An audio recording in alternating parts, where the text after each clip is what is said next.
Hi everyone. Hello. Welcome to the stream. How are y'all doing? Good to see you all. Hope you guys are well. And hi.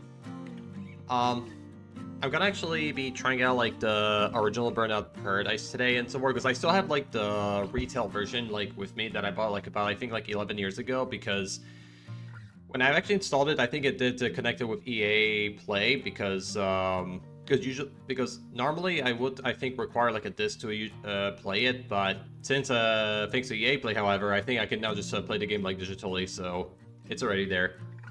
So yeah, I kind of was like pretty much in the mood to play like a lot of racing games this week, so I kind of don't mind jumping into that. So I'm gonna probably just up like in a little bit, and you can actually start the game. So hold on for a second. How are y'all doing today?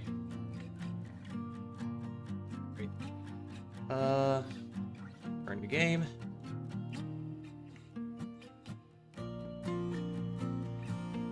Because normally, like, when I usually install this game and so forth, I pretty much have to, like, insert a disk and then, add, like, a code on it and all that, like, which is pretty much, like, the serial code for it. But, luckily, I don't have to really do that, so it's pretty easy, like, to put it in. Alright, so let me just go here. There we go. I may need to do like one thing very quickly is to lower the volume of the game because I know these games like can get pretty loud. Because I remember like when I looked up my VOD like from yesterday for Full Ultimate Carnage, the game was pretty loud like at the beginning, and then I turned it down a little bit, but I wanted to turn it down here too. So, as I just also want to be sure like the game like the sound doesn't like overpower like my voice because I remember like when. Yesterday's stream, that happened, so, and I know usually it makes it hard for you guys like to hear me when I talk, so just want to just do that, just to adjust it. Alright, took care of it right there, so it should be alright. Yeah, that sounds fine.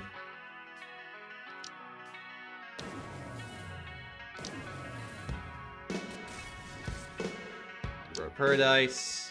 Apparently, like the online servers for the original Burnout Paradise is pretty much like shut down like pretty recently, so it's really kind of like no point making accounts. So I would just skip it.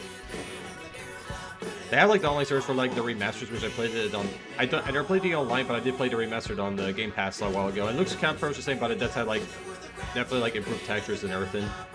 Like that's what I've remembered. All right, there we are.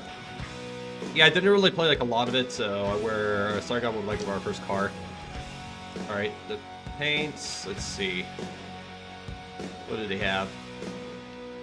Oh, that one's not bad. I'll give it that. There's also the third finish here, like the paint job. Let me see. I kind of like this one's pretty good, but I definitely like the third one. It's nice. So let's see. Ah. Oh, this looks great. Oh, I'm liking this one a lot. So I'll go for the orange. Yeah, it looks amazing. Alright.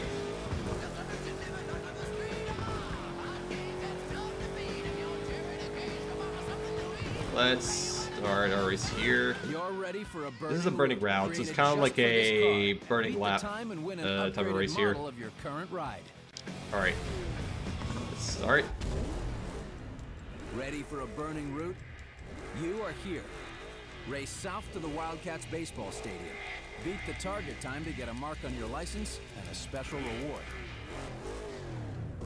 Alright, let's start.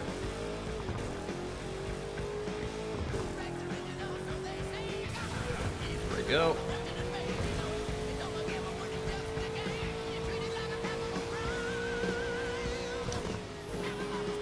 I heard like a lot of people say that. Points to the finish line, and the road signs help you find the next turn. Any shortcuts you'll have to find for yourself.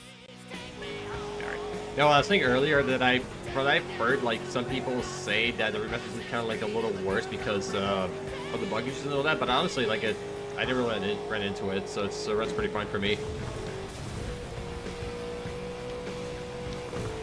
Alright. Ooh. Oh fuck, I messed up the science. I know what I not the signs. I mean, I hit a vehicle. The signs I did pretty fine, but I mean, I meant what I messed up is that I hit like a traffic vehicle. I mean, unless we're not like totally damaged, so that's pretty good. Or get your license. It's awesome. Congratulations! That win was all you needed to upgrade your license to a Class D. All your wins have been cleared off the map, so you can beat an event again and add that win to your new license. Congratulations! Yep. When you win a burning route, you get a hotter version of the car you were driving. Yeah, it's more like the racing version of this of our first car, so that's what it technically is. New ride for a test drive. Celebrate upgrading your license with a new car. The Hunter Mesquite has been delivered to the junkyard. Sweet. That's cool. Ooh. There we go, it's turn.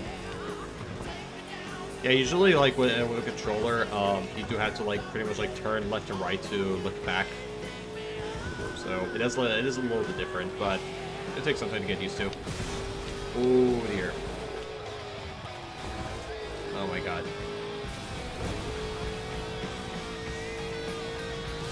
Actually, this is also like even like one of the very first like Burnout games with that open world too, because normally like the other Burnout games, it's not they only have like racetracks or only like specific like routes. But they completely made it open world here. There's a new thing for it. I want to go do some like road rage over there, because I know there's like another one just like pretty much like close to like to the junkyard, so I want to go do that. Ooh. There we go. Rory's just my favorite. You just hit all the vehicles you want. Rage. Take down other drivers before they total your car or you run out of time. Take the battle all over the city and beat the target to receive a mark on your license. Oh, by the way, guys, did you see like new update for Dead by Daylight with the new killer and the Sable Ward? It looks pretty cool. And also, you can actually get them both as the DLC, so I might get it.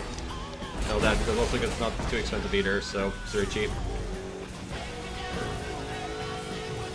But I'll say one thing about for sure, that the survivor, she looks really tiny compared to the other survivors. I'll say that for sure. All right. Ooh, there we go. That's done. There you go. Or it's like the other dude down. Oh no, the other car like did for us. Okay, it's all like it doesn't really count. We really need 3 anyways, but I still like to take down more because we got time to do that. Alright, that's already taken care of. One thing's for sure about like Burnout Paradise is that it doesn't have any explosions. I know like the other Burnout games, like the first 2 didn't really had like any explosion effect, but they did introduce it until the 3rd game. Until like Burnout Free Takedown in 2004.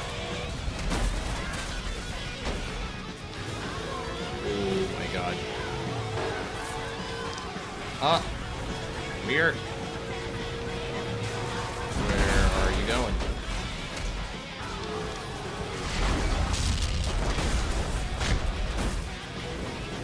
Yeah, we took down like about 10 cars. That's pretty awesome. Alright.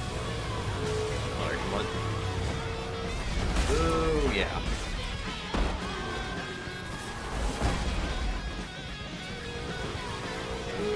Okay.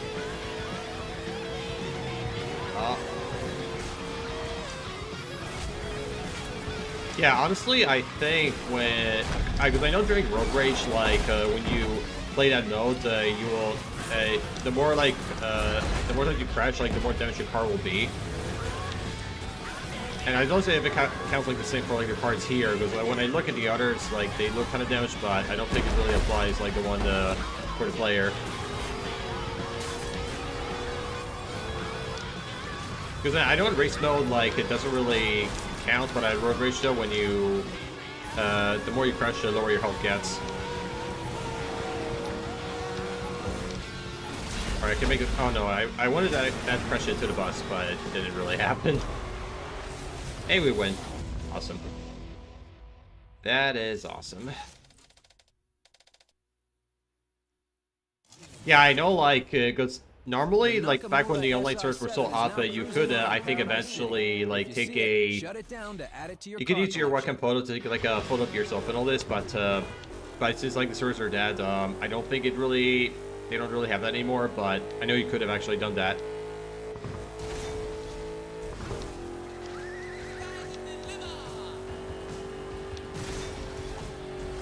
I would like to know something. How do you switch, like, soundtracks? That's something I want to check out. Yeah, here's, like, the store, but I think, yeah, this is, like, pretty much, like, the printout store and all that you, get, but I don't think you can... you might be able to get those, like, maybe, probably, like, in the remastered versions, but definitely not here, because apparently, since, like, the service for the original Bird of Paradise is pretty much, like, long gone at this point, so you cannot really get them. Yeah, here's, like, a... You can play as, like, more the cartoony version of these vehicles right there. Like, yeah, here's, like, for the here's the bikes, and here's for, like, Cagney, which is, like, the other cars. That's for, like, the party. Which I think this is you only do that when you're playing multiplayer with friends and all that. So, probably, like, when in person, but I don't know. I think online counts, too, but I ain't so sure. Alright, yeah. There's your cars collection. This is probably, like, all, like, the cars from, like, the famous movies, like, Ghostbusters or Back to the Future. And everything, that's what it is.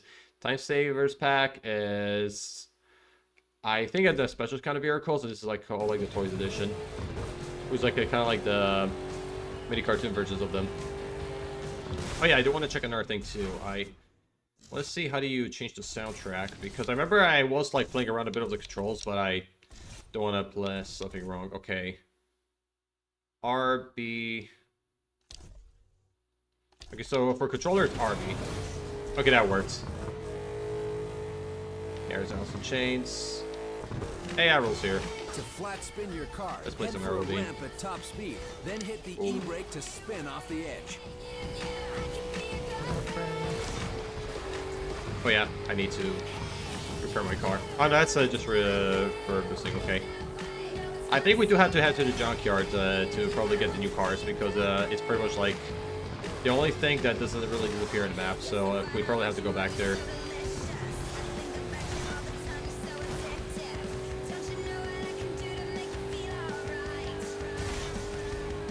Alright, let's go. Oh my god. Yeah, sorry, like, usually, like, the handbrake in this game, like, I don't normally use it, but when I do, however, it does, like, a little bit over the top, but... I mean, it's manageable, but usually by the time it like, turns, like, very tightly. You know what I mean? Ooh. Oh, there's the other car. Alright, let's take it out. When you see another driver, take him down to win his car. Yep. Hey, we got him. That was pretty easy.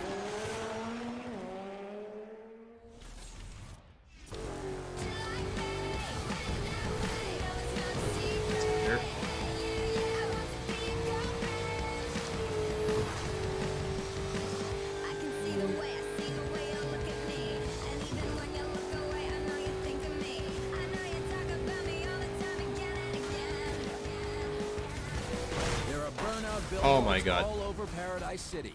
Can you Yeah, that smash through did them all? very good. I definitely crashed on the way. I did saw it coming, but probably if I slowed down a little bit, it probably would have been a bit better. Ooh.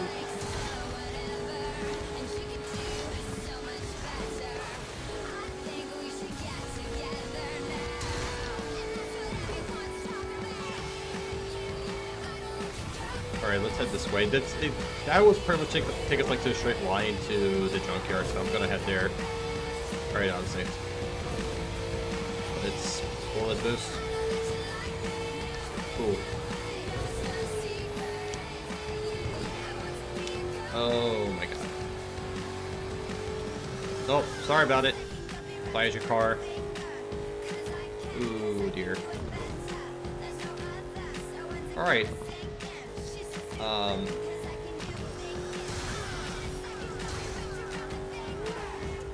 Let's go there. Alright. Let's just take this road. Oh, I'm gonna make that jump here. Let's do it. Run bell. Yep. Oh my god.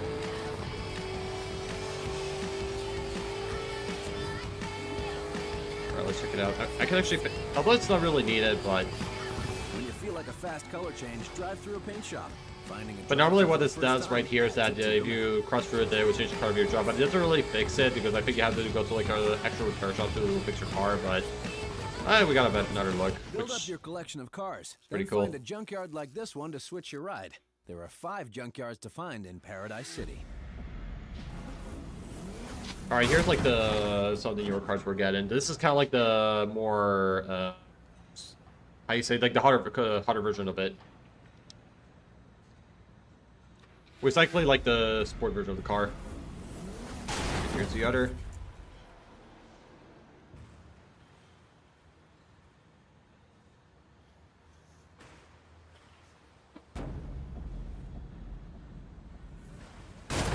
And it's not even the vehicle that we took down just earlier.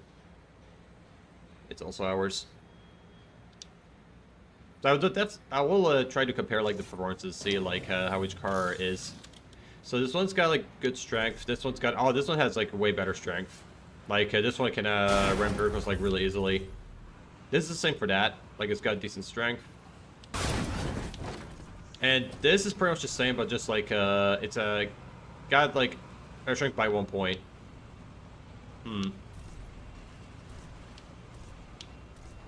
No.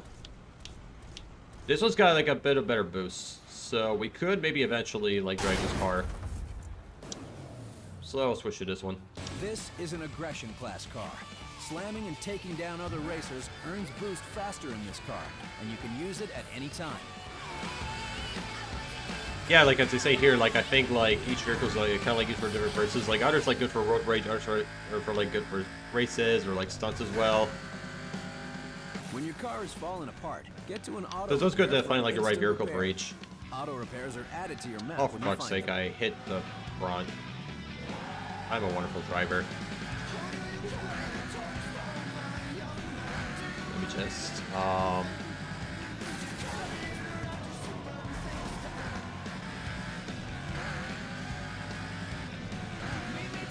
let me go marksman. Let's do that. It's time for you to be the marked man. I southwest You of are the here. naval yard and survive. Other Oh, this is the drivers one are where we had to chasing survive like the southwest Armigos from of the taking us naval down. yard. Okay, If you arrive so in I one remember piece, this. You get a mark on your license. All right, seems like we're gonna be pursued here then. Okay, so far. Oh no, there's someone behind us already, so I just gotta run for it.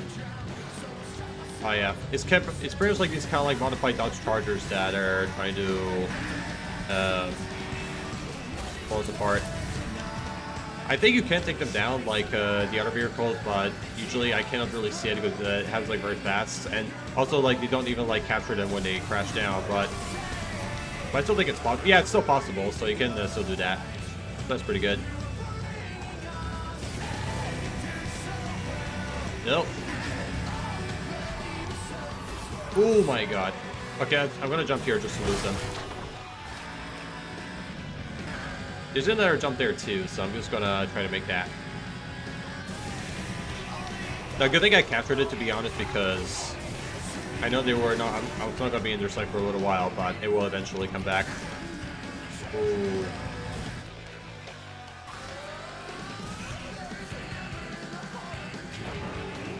Oh my god. Yeah, this dude, he came like from the other direction, which I know he was trying to like hit me up front. But luckily it's not really happening. At least for now, but try to just keep an eye out for it. Oh my god. Alright. This dude went down. It's good.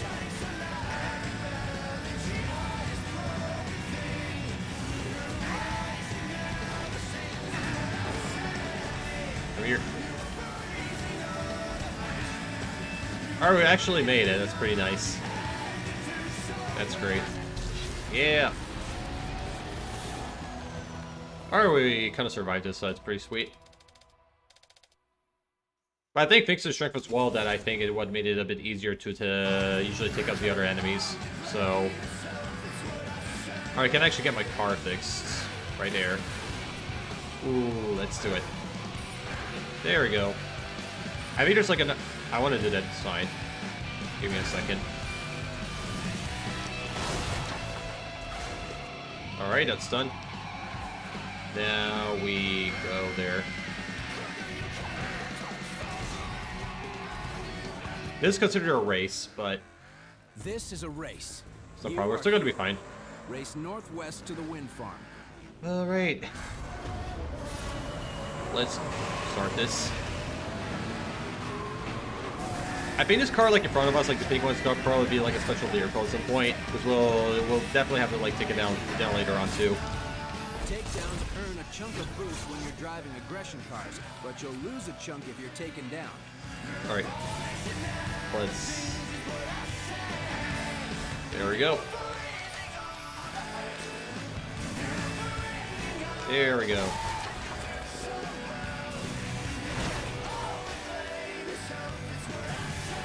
I'm not gonna jump from the side because I know I was probably gonna flip and likely. Gosh, yeah. All right. They indicated I had to go left, so we're going to the right way.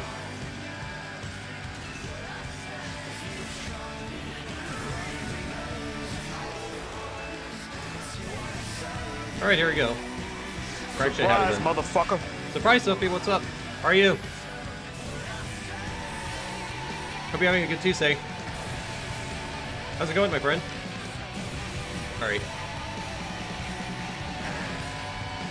Ooh. Yeah, we're already like 2.1 miles away from the finish line, so it's pretty sweet. We're kind of close, so. All right. Oh my god. Oh no, it's heading towards some direction, so I don't really have to be too concerned. Alright, now I think we have to go left. Okay. Left it is.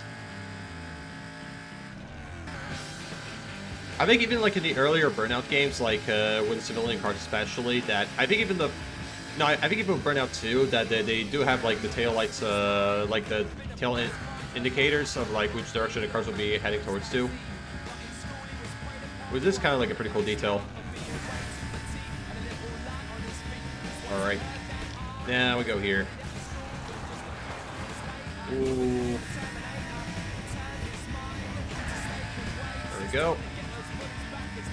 Alright, almost there. We did it. Alright, we won. Nice.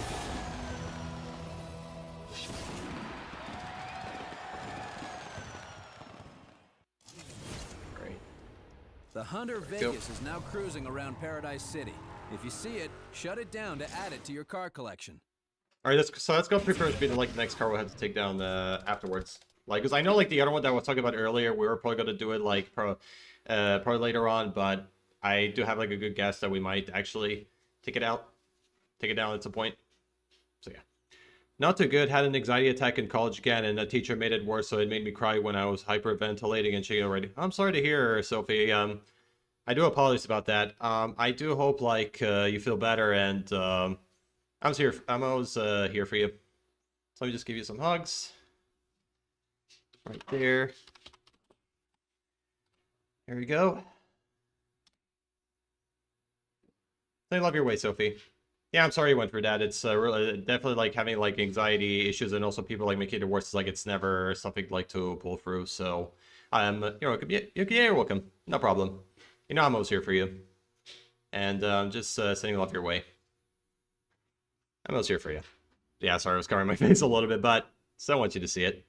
So, like, take it easy and take all the rest you need, like for the day or to look after yourself. We're always here for you.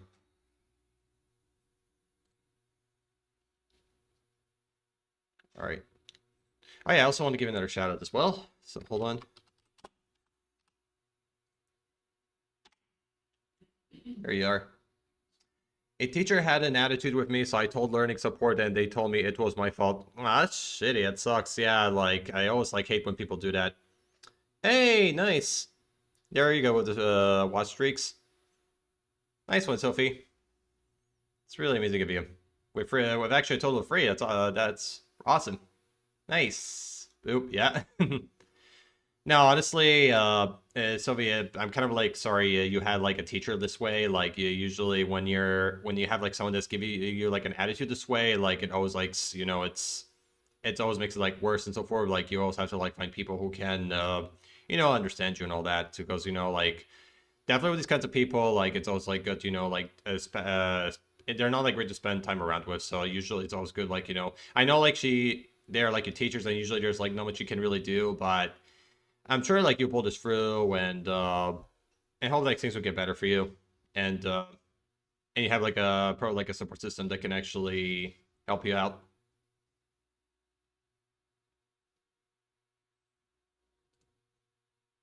Thank you very much. Yeah, no worries, Sophie. I'm always here for you. You're safe with us.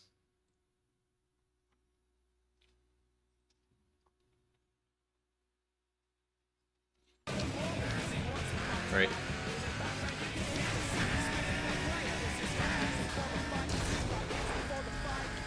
There we go. Alright, I think we could find like a way to look at the map or something, so I have to really look into it. Let me just see what we got here. So we do have like a stunts event, but I might need to have a different type of vehicle for that, so we could maybe do a race. I want to see if there's like any other road rage I could find, because I know the car I have is very good for road rage. There's one over there, so let me see if I can head to it. I'll be back soon, going to chill out for a bit. Yeah, no worries, Sophie. Like, take all the rest you need, or, like, do what you have to do to, like, look after yourself, and take it easy, and, I really do hope you feel better. And I'm, saying, like, all the hugs to you. Everything will be okay.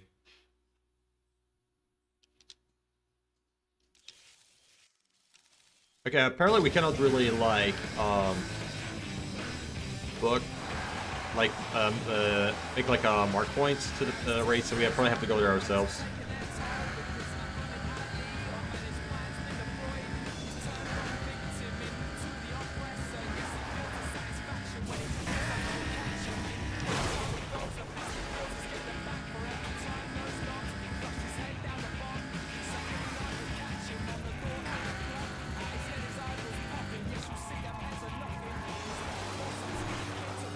Oh, actually, that racer was just behind me. Let me just go get him. I always could still, like, catch up with him and all that.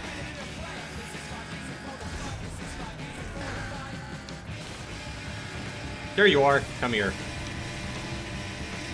Aha! Can't run from me. Another driver, his wreck is taken to the junkyard. Find a junkyard to pick it up.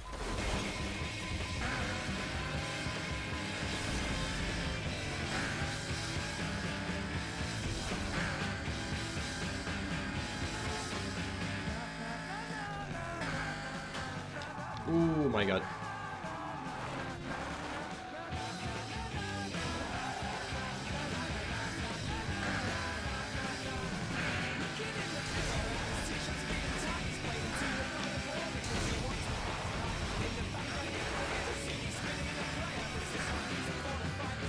There we go.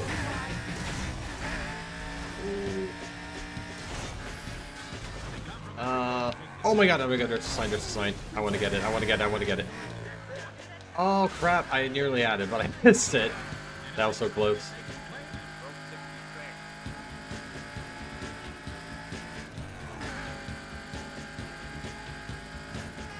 Alright. There's like another one over there, so let me just go get that one. Ooh.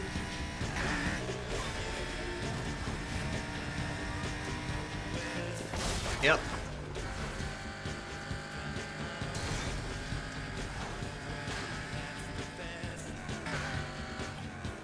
Ah, burning ground. I want to do that. Because honestly, if we do this, we will look like a better version of this car, so I might as well do it. Let's go. Ah, I needed to do to 2400. Okay, never mind. So I thought that was like, I got the right vehicle for that, but no. That is not the case. Oh, it's actually over there. Okay, I didn't check the map. I'm so sorry, guys. Sounds like I thought when I arrived, but turns out they're usually marked with a star to get to the one that's actually right for this vehicle. And it turned out I didn't see it, so my bad.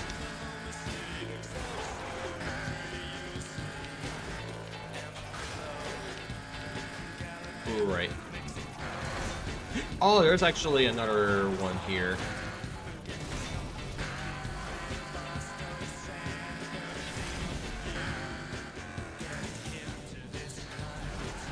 Let's go. Ready to road rage? Battle with the other drivers all over the city. Beat the takedown target before your car is totaled or before time runs out. Oh, Kohi's here, guys. Look. Kohi. Look, guys. Oh. I'll show you all Kohi. Here she is. Let's go, everyone. Yeah, she actually just came into my room, so I didn't actually expect her to be here. Say hi. She's a sweetheart.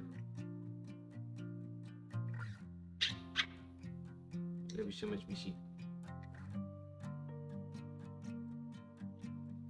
It's probably like our doors, I think, open, so that's why she came around. See you. Alright. Alright, I guess this is done, so we can just continue the game. Here we go. Yeah, I just want to show you guys for a second because I know she doesn't really come around here very often, so because she's not. Oh, she's coming back. Mishi, what?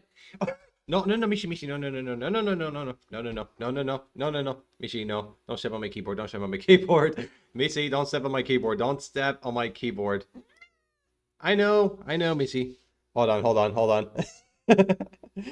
Oh, yeah, I think she wants to come on my desk, but unfortunately, I have like everything here, and I don't want her to touch them.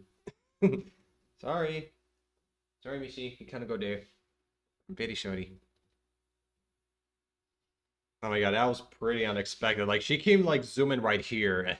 She tried to go over my keyboard and all that. That was pretty funny. Mishi? No. Good. Alright. Yeah, sorry about that, guys. I didn't really expect it. Like, she just like came back and just zoom in right here. Alright. That was pretty hilarious. Alright. Okay. I just wanted to like be sure nothing is messed up, so let me just give it a second. Alright. No, I think we're pretty alright, so it's no problem. Alright.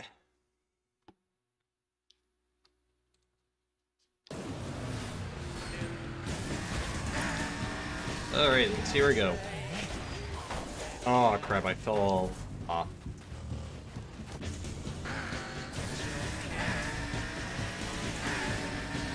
No, honestly, like about earlier, I think I'm see if I can clip it.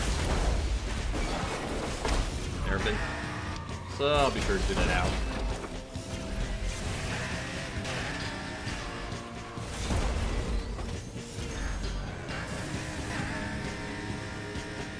There we go. Throw it.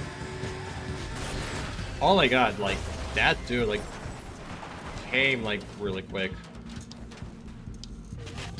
Oh my god. Oh dear. Oh dear. Yeah, they pretty much like scatter all over the place because I think in this one what makes it a little bit easier, like when it comes to like the earlier burnout games, is that when you're doing like road rage, it's more like in a direct line. But here, like they can like go ever all over the place, which sometimes, I mean, it's not like too difficult, but sometimes you have to like kind of like make a decision like where you want to go to follow the enemies up. Because I think they can even sometimes like change like direction like at any second, so I think that's what makes it a bit harder. Any my crashes goodness. in a road rage or marked man event will destroy your car. Use auto repair shops to keep the action going.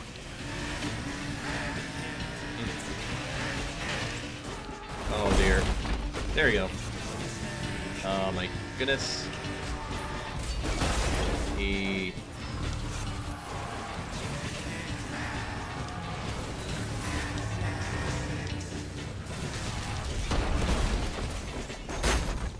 Oh my god.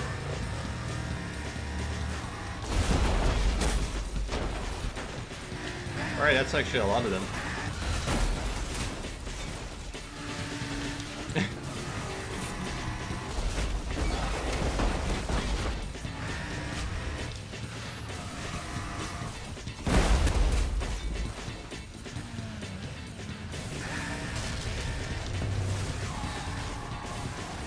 Oh dear.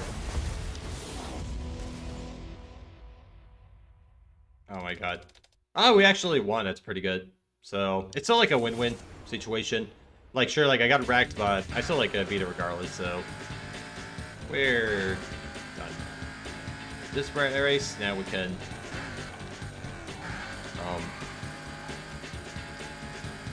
Go try out the others. We go actually go back to the junkyard to check out, like, the newer cars, because I know, like, we did unlock the new one pretty recently.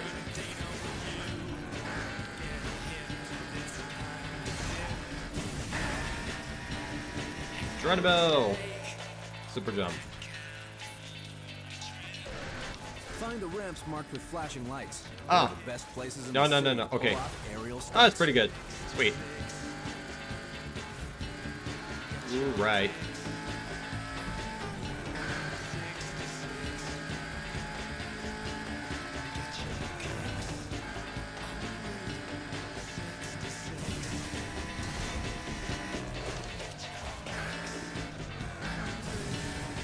Oh dear. Yeah.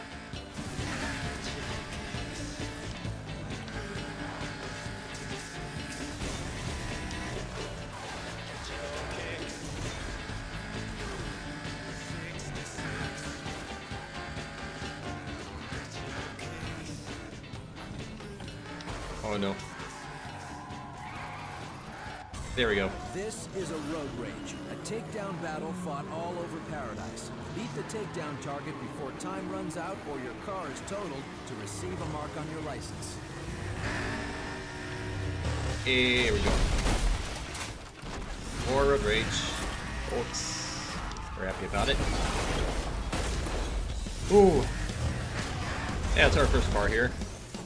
Goodbye to it.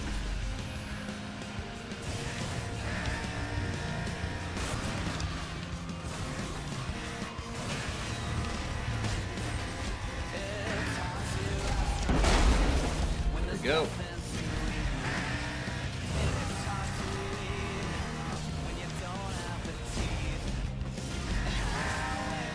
Let's get the other. Oh.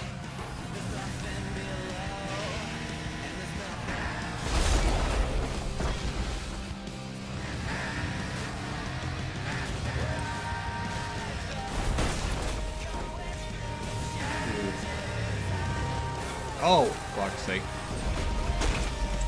I think the civilian car just got damaged, but luckily, I think I wasn't affected by it too badly. Ooh. No. Yeah, take that. Oh my god, I feel it didn't actually make it to the jump. Very wild.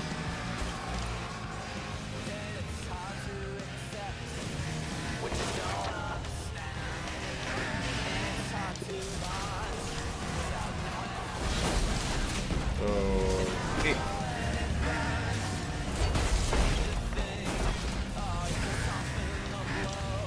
Ah.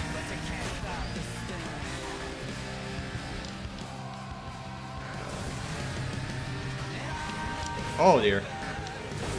I kind of like really wonder what happened if we like pressure head to head, because I don't know if it will be counted as a takedown or we're probably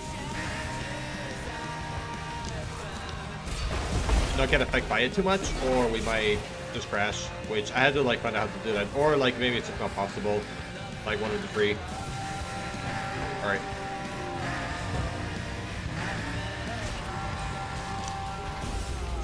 Dear. I can still move.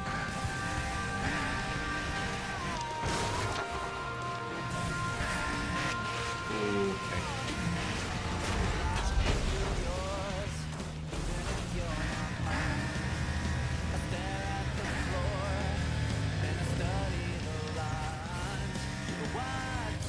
Well, honestly, it was kind of like pretty cool in Road Rage that if your car gets damaged though, and you go to like another, like if you go like to a repair shop, your car can pretty much be recovered. It can get full health again. But this is kind of like a pretty cool idea. And honestly, there's like not a lot of time left anyways, and we're ready to surpass like 10 takedowns. It's okay. We're done.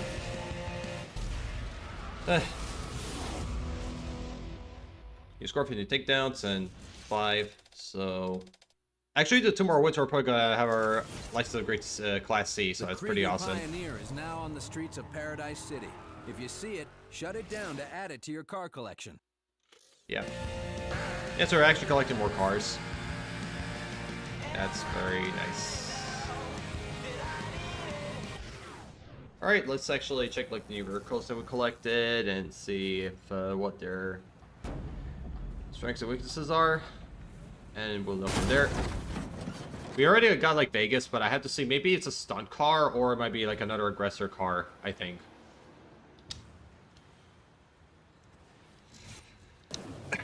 Excuse me, I apologize. Yeah, it's another... Oh, it's a stunt car. That's cool. So we can actually use it to do like the stunt races. I gotta say I like this one.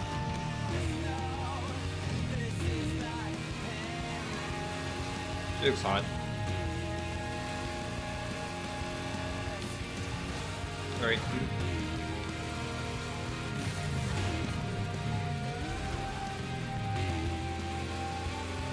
All like I say, I had to like drink some water because I think my throat's...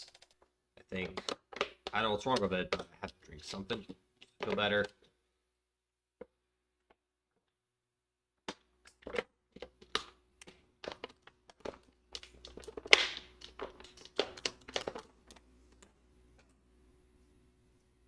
There we go. It's me.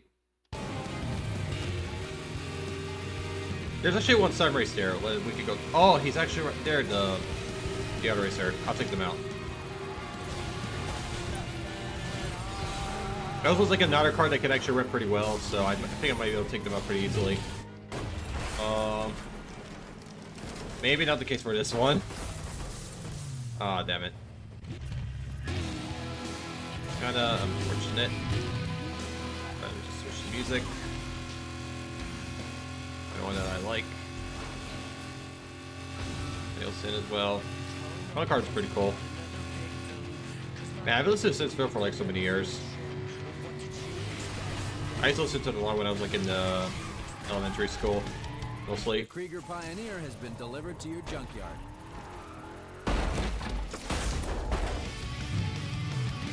Alright, that's over. Let's go for some race.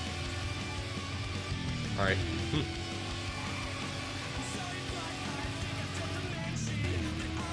It's actually there.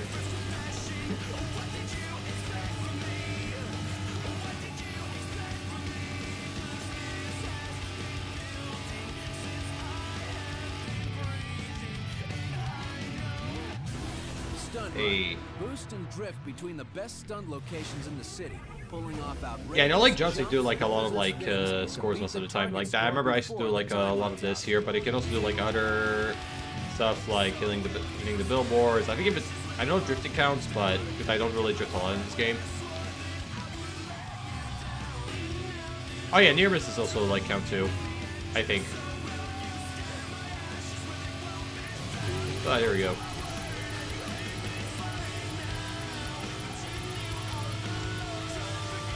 Alright, that's actually working.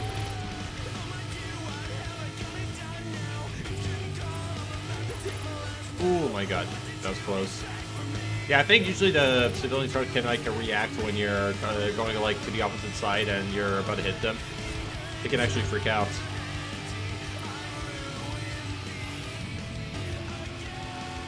Because I know when it comes to like Burnout 2, like for example, when you're going to like when you're about to like cause like a head-to-head crash of a civilian car, like they will technically like just honk in the do the flashlights. But I hear they have a bit of more of a realistic reaction. Ooh. Alright, we're about to beat it, so it's pretty cool. No, so drifting doesn't really count. Alright, at least we know. Okay, that wasn't really smart, but... I mean, at least I tried. Alright. There we go. Oh my god. Oh my god. Oh, no, no, no.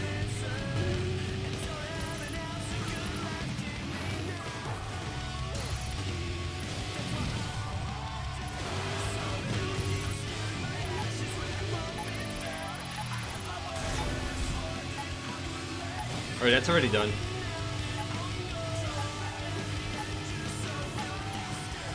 Oh crap, that wasn't very smart. Ooh. But what matters the most, at least we finished it. So that's pretty sweet. Kinda dig it. Alright, we only got like pretty much like only like one race to do, and we're gonna actually have our license upgraded.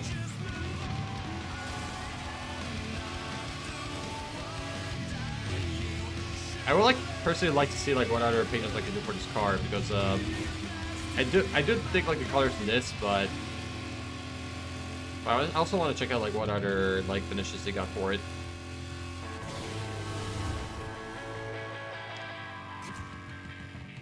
But that's a pretty cool shot here.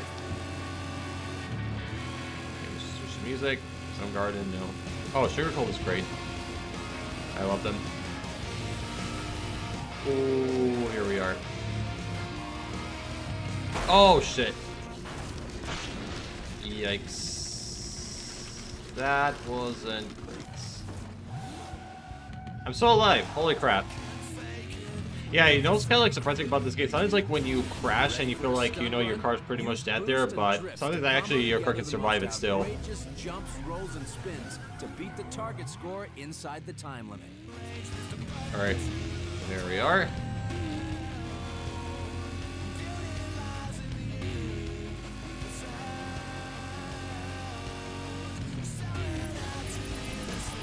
There we go.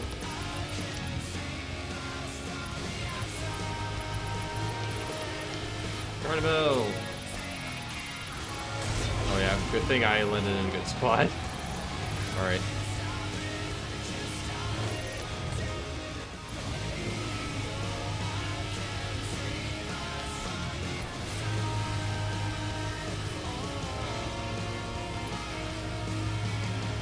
The other side.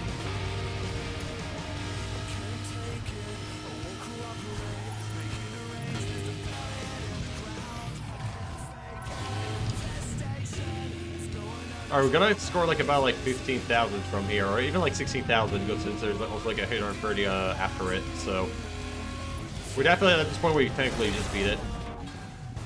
Yep, it's over. I definitely the car is dead like at that point, because definitely another hit like this is not going to survive like another breath.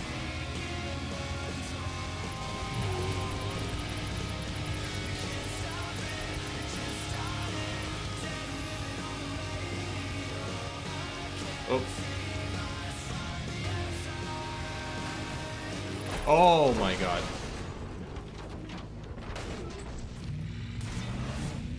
We're living. Sort of. I hope. Alright.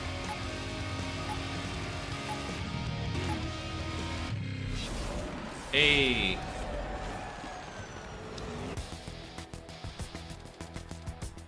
Honestly, I was kind of like even considering about playing like Burnout 3 Takedown on stream, because I know that game's like one of my all-time favorites, and also it kind of like changed like my musical taste too. Advancing to the Class B will be so easy. The event map has been cleared. The way forward is up to you. Celebrate upgrading your license with a new car. Oh yeah, I'm driving that one. It really does look a lot like GDR here, which I bet at the time was considered like a brand new vehicle. So we have unlocked like about 2 cars. When we run a race, so that's pretty good. We don't do that, you know, clear the roads, barricade off the course stuff. We've got action kicking off all the time, all over paradise. So it's down to you to discover how to get where you're going through the traffic or around it. This Cool. is DJ Atomica on Crash FM. Oh, sorry. I didn't mean to hit your car. I always have to pay like a lot of insurance for that, but I know how these things are. It is meant to be a lot. Or, I mean, it's going to be a lot.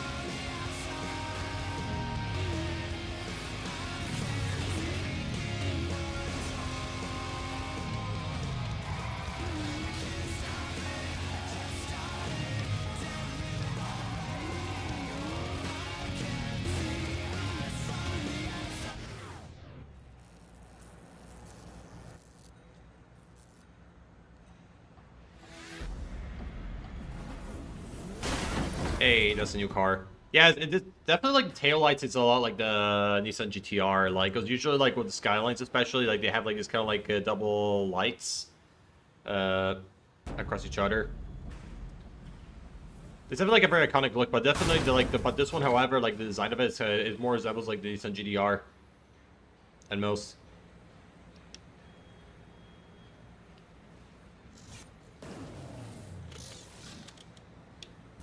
Alright, we can actually do this one. This is a good stunt vehicle. But I do want to drive it because it's this great car.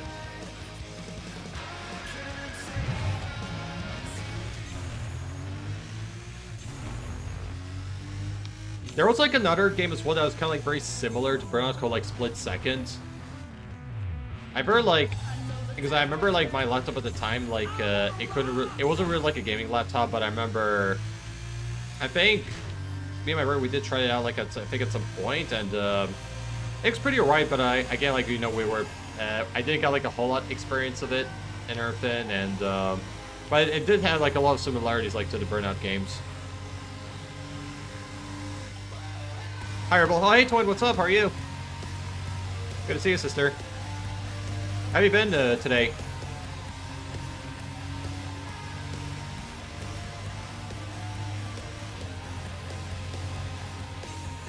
I can actually give you a quick shout out here. Doing good. Nice. I'm glad to hear that. Just a normal Tuesday. Yeah, sure. All right.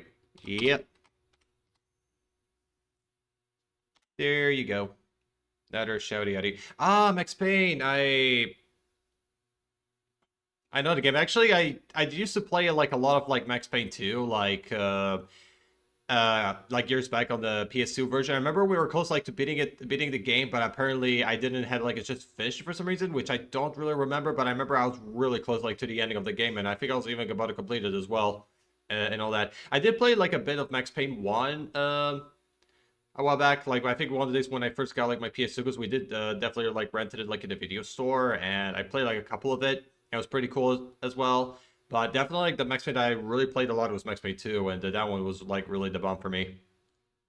How about you? Yeah, I'm doing alright, thank you. I'm trying to get around right now with like Burnout Paradise, because like this week I'm kind of like in with to play like a lot of racing games, and we're technically like playing like the retail version of Burnout Paradise. Like, it's the original one, like the Ultimate Box, because we just comes like with all the DLCs and everything, because I bought this game like retail like back in like I think in 2013 in the summer, and the things like EA Play, I can now just play the game digitally, so I don't have to like add the disc again or anything like that. Because I know, like, I remember when I was playing this game, I think I had to play it on the CD with the serial code on it. So, but yeah, I have it on EA Play, so I can just probably just install it there and that's it. So it's a very piece of cake right now.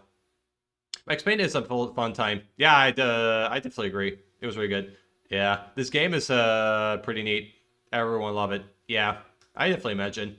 Talking about Max Payne, it is like definitely like a game I really want to stream at some point and all that. But apparently, I could probably get around them like with the PlayStation 2 emulator, because these games are also on the PS2, so I could probably stream from there. Because I know on Steam, Apparently they don't have like the English version of the game because if you're trying to buy the game here in Italy, it's only available in Italian. And I know like all of the you guys are like from like our parts of the world, so I kind of usually like to play games like in English mostly, so you guys can actually can like enjoy the experience a bit better. So, but since I have like the PS2 emulator and they usually have like the European and US version, I think I'll just maybe just stream it from there. Hey Prince, what's up? How are you? Good to see you, dude. Happy Tuesday. How you been? Missed you, bud. Prince of Lice, here we go. Oh, nice. You're playing Fastball. How's actually been down for you, Prince, at the moment? Because I saw you were playing it a lot on Steam lately. Oh, yeah, guys, I want to ask you all a question. Did you see, like, the new Dead by Daylight update with the new killer and survivor, like, Sable Ward? Like, she looks pretty cool, because I know they just released these two as a DLC, and I probably can get it right now because it's dirty cheap, so... It's kind of like about, like, I think, 6.99 euros here in Italy and so forth. So, really? Yep. They just released with a new update. Damn, I know, right? Yeah, usually DLCs, like, it kind of like... But I had to uninstall DVD. Yeah, it's okay. Don't worry about it. Yeah, there's, like, a lot of games I had to, like, install as well, because usually... Especially, like, games that I don't really play that much, so... If I don't touch it for, like, long periods of time, I just, like, uninstall them and hopefully play them again later. Install Dragon's Dogma. Oh, sweet. How is that for you? I've been good. Yeah, I've been working on knocking down the challenge modes weekly. Nearing level 100 and 1 to a prestige soon. Oh my god, that's really awesome, dude. Like, I think I forgot which level I am, but I'm definitely... I think lower than level 20, that is for sure. But damn, that's actually level 100. That's actually a lot of progress. That's pretty cool. Yeah, because I know usually, like, the leveling up in this game can be pretty easy when you play, like, with friends and you're playing it in a harder difficulty. Because, honestly, when I tried to play this game on my own on the professional level, I didn't last, like, for minutes. I will say that. But, yeah, honestly, no, to be frank, when it comes to, like, Phasmo, because when I play solo, I only play, like, either, like, an easy normal difficulty, but when I'm with friends, however, we go, like, in a more professional level, and that's how I usually get, like, a lot of XP in the game. Excited with all the recent content. New light house map and farmhouse rework would be great. Oh, that's really awesome.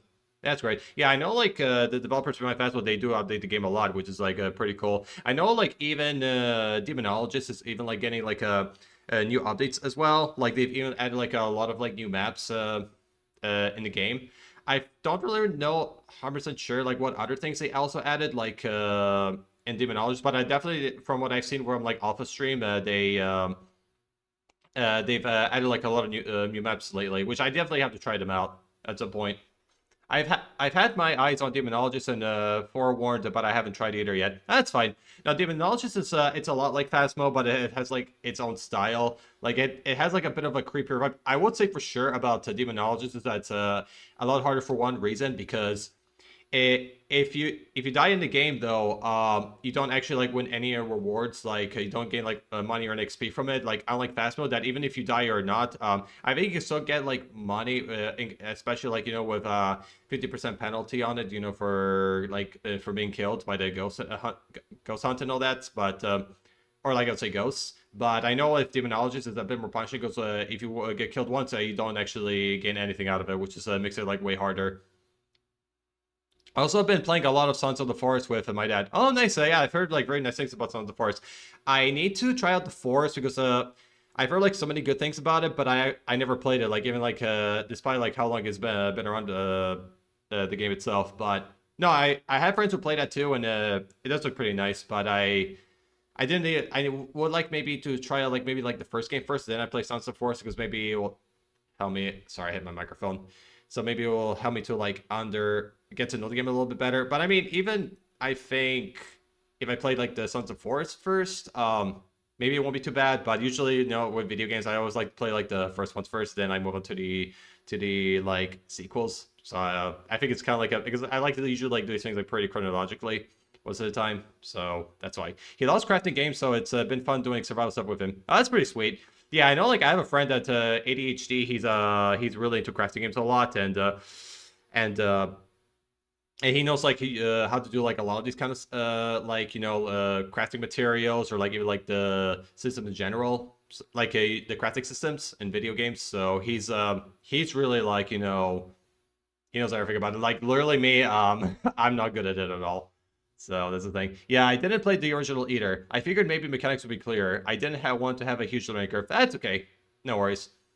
But yeah, I mean, that's like it's because honestly, that's it has happened to me before that usually like the very first games I attempt to sometimes play most of the time is either like a second or third game, like we usually for video game franchises. Like for example, with Saints Row, the very first one I ever played was honestly Saints Row the third, and I liked it. It was pretty fun for what it was. But a lot of people I know they say like the second one is like it's they consider the greatest one of all time, which I don't blame them because it is amazing. And I beat it like about 3 or 4 times on the PS3 version. But no, honestly, like the first one, the third one, like the reason I like it a lot because it's the first one I got to experience. So that's the thing. First one, I never played it because it's only Xbox 6 exclusive. There's like I think you could probably play it on PC with the Xenia emulator, but I heard it's like not very stable and everything, so that's got its own issues. But maybe hopefully it's a point they will hopefully improve it. And Saints Row 4, it's okay, but I never finished it. And the reboot, like it's fine for what it is, but it does have like no, let me see, how do I explain that? I don't think it's really like a bad game for what it is. Like it's like not the worst thing I played, but yeah, like it does have like its down parts. But I think that's kind of like pretty much like with every game in general. Oh yeah, oh guys, I want to actually tell you something. You know what happened? So during earlier on the stream, Kohi actually came like around my room and so forth, and and you want to know what happened? Because you know I did like picked her up, and I was trying to like show you guys like you know because usually she doesn't really come around here, my cat, and you know like I was showing like my viewers, you know like my cat and all this, like you know like sitting on my lap and all that, and after a while I dropped her out afterwards, and she kind of like left because you know I wanted to like continue to stream and everything like that. And then out of nowhere, she came right back and she came in Zoom and she tried to like jump on my desk and she tried to go over my keyboard, and it was just so funny.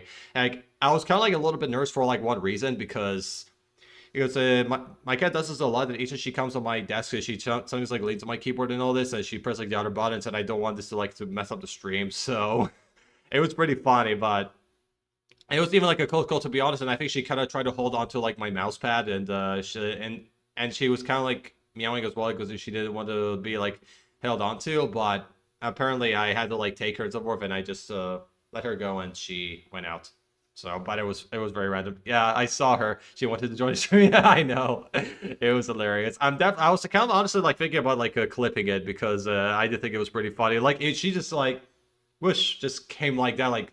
She was like, I definitely know that she was in her zoomies, but luckily no damage was done. And I even checked like OBS and everything like that, and it was pretty fine. But it was pretty hilarious that she just kind of because as you said, maybe she wanted to be like the guest of the stream, and that's probably why. But because she wanted to, I think, go like over here, like behind my monitors, but I have like a lot of cables in the background, so I don't really.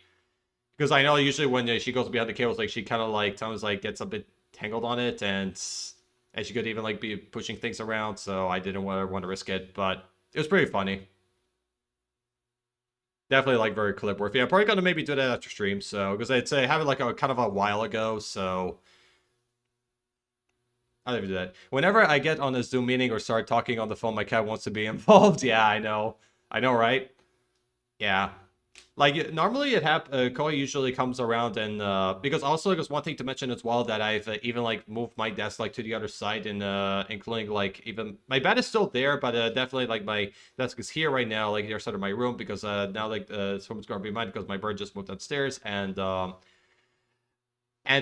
I think the reason why she was kind of like a little confused when she came here because normally like with cats like they kind of like recognize like you know like a certain like furniture like position like in a place, and they kind of like recognize it. But since like everything has been moved around, she was trying to get to know the place because they're trying to figure out like what happened and so forth. Like maybe they were a little confused, but because usually she hops like I think from like my soul table and then on my desk and so forth most of the time, and it usually happens when I'm like probably like watching YouTube videos or like I'm working on some art and all that. But usually on the stream it's kind of like it doesn't happen like very often, like it happens like very rarely and everything. But I know what she did try to get up here was from my lap, so because I was trying to like talk to her and see like what's up, and then she just came in. It was funny. But honestly, Prince, like how does your cat like usually like get on your desk when she wants to interact with you and all that? Because I know like usually Kohi she will usually use a small table, but this time because since my small table is covered by my PC tower. She kind of goes on my lap right now. My girlfriend swears she gets jealous when I'm on the phone with her. She always seems to want my attention when I'm talking to her. She loves her, so maybe just wants to talk to her. Yeah, maybe. Not definitely when these things happen, like, yeah. Usually, like, when pets get involved, sometimes, like, our attention tends to be more direct towards, like, our pets, so it can happen.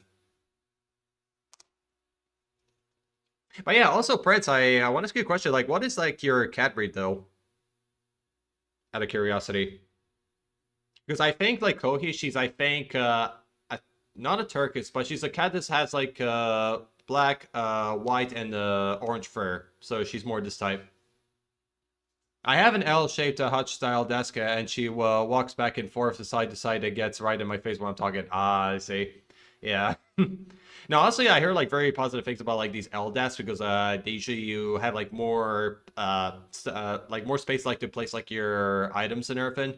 I was honestly thinking about getting like a newer desk at some point because I know like this one right here, we got it from like IKEA and I had it like for like a really long time. Like for I don't remember how many years, but definitely it's been like really a long while. So hopefully maybe later on I can probably get like a bigger one because I found like some like gaming like desks that I've found like on the internet that look pretty good. So and usually go even like discount like at a pretty decent price. So hopefully it's a point in and they are pretty large, so definitely like it like pretty much fit like a lot of things here. So I think it'll be worth it.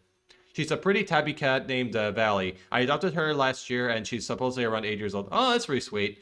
Yeah. When it comes with like Kohi though, she's I think she's about like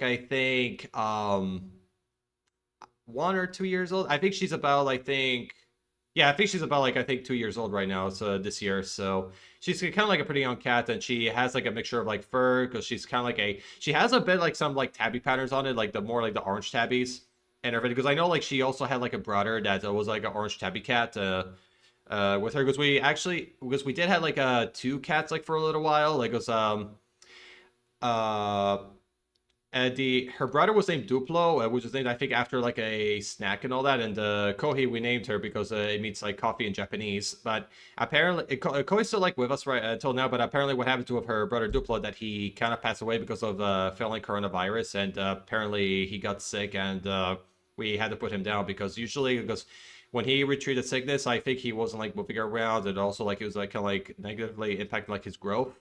You know, like as a cat and all that. So apparently he's no longer with us, unfortunately. But Kois is still like with us even like until now. So yeah, we actually used to have like another cat as well, but apparently passed away. She's mostly brown and black with some red underneath. Oh, that's sweet. Awesome. Yeah, usually these cats like they have like very mixed patterns sometimes. Like they have like a pattern like in front, and sometimes like they have like a different pattern like in their back and all that. Like I even see like a lot of cats this way that they look very similar like to a specific cat breed, but they also have like a fur like of another cat breed as well. So they tend to like mix up their fur a lot here most of the time. Like like today when I was actually went out around the block, you know, just to get like a bit fresher before I stream and all that. I came across like another cat in the neighborhood and so forth, like near school, where it had like white and orange fur, but it had like also patterns, like exact like color patterns of a tabby cat that you would normally see.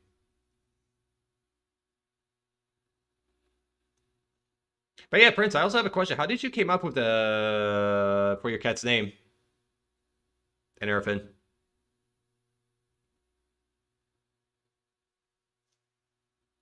But yeah, honestly, like we did have like a lot of cats for like a while. So we also had like uh another free um like one was like named Pranzo, which it means like lunch in Italian and so forth. He was like a male cat. And will not forgive him about one thing because I remember at one point because this I would say Pranzo was a tough dude. Like he was a very chunky cat. He was like he was kind of like a bit crazy because I remember like at one point when I was like on my PC and so forth, like he was kind of like on his zoomies. He actually knocked down my computer, which I'm not fucking kidding. He actually was able to knock down my computer like on the side. Like it's pretty wild because this is something I would not expect from a cat. Luckily, my PC survived like pretty fine and all that, but the only thing damage that happened is that the spare like HDMI cable that we had that we had like with us and all that, it got damaged like with some like red artifacts on the screen. So that's the only damage it had. But everything else, luckily, my computer survived, so it wasn't too bad. She's named after Valeria Sanguria from World of Warcraft. Pretty nerdy, but Valley is a cute short name. Oh, that's cute. Nice. Yeah, World of Warcraft was actually a really fun game. I didn't like play it for like a little while. I remember like talking about World of Warcraft. Last time I played it, I remember I was trying to like beat like an objective that we had to like defeat like a enemy boss or some sort and all that, and I couldn't beat it. Like I remember like I tried like so many times trying to fight it off on my own, but I died like I was like dying like so freaking quickly, like right off the bat. And yeah, it was actually pretty tough. So definitely, like I would say, like that enemies like it does require like more than one or two players to actually fight it. So because I did try to beat it on my own, but I didn't last very long. So it like overpowered me like so many times. We played a little bit together, did we? Yeah, we did. That was like I think like about last year or something, if I know correctly. Because I remember we were playing co-op together and all that. It was pretty great. I know, like, even, like, Alpha, she plays, like, a lot of, like, World of Warcraft as well, and she even has, like, even other, like, characters that she had, like, for, like, about 8 years, which is, like, pretty crazy, because normally, with these kinds of games, what I usually do, that if I took a hiatus, like, from a specific game, and if I come back to it, I just, like, always, like, start fresh again, so I did it a lot. And usually, when it comes, like, having, like, older characters, I tend to, like, delete them most of the time. But yeah, World of Warcraft is definitely a good game and all that, but that I would say for sure that it does require like some missions they do require like friends to actually make it easier because they can be pretty hard doing it solo. I've still been pretty into it. The most recent content is a lot of fun. I've stayed pretty consistent since it first released. Oh, that's pretty sweet. Yeah, honestly, like sometimes like when there are like a lot of people like they stay consistent in the game because I feel like they will like level up again like rewards a lot quicker this way. So, which it can be a nice thing to do and everything, but sometimes like usually with me, like, usually it depends on, like, what I'm trying to achieve. Like, if there's, like, a specific, like, clothing item or, like, a perk that I want to unlock, I try to, like, grind it until, like, I obtain it somewhere. Then I take, like, a bit of a break in between. So that's, I think I used to do it a lot like, with Guild Wars 2, as I remember, and in APB Reloaded. So, because I grind for a little bit until, like, obtain stuff, and then I take breaks afterwards. There is a lot of LA content that is easier with friends. They just recently added follower dungeons for the newest dungeons, so you can do solo with AI teammates. It works pretty well. Oh, that's pretty good to know. Yeah, honestly, if it has like AI teammates, it will be like very helpful because usually, as I said earlier, some like objectives and quests are like pretty hard doing it solo. So usually, if they have like that option, it'll definitely make it a lot easier. Have you ever used like AI teammates at some point, Prince? Like when you were doing like quests in like in the World of Warcraft? Alrighty. We just make some water.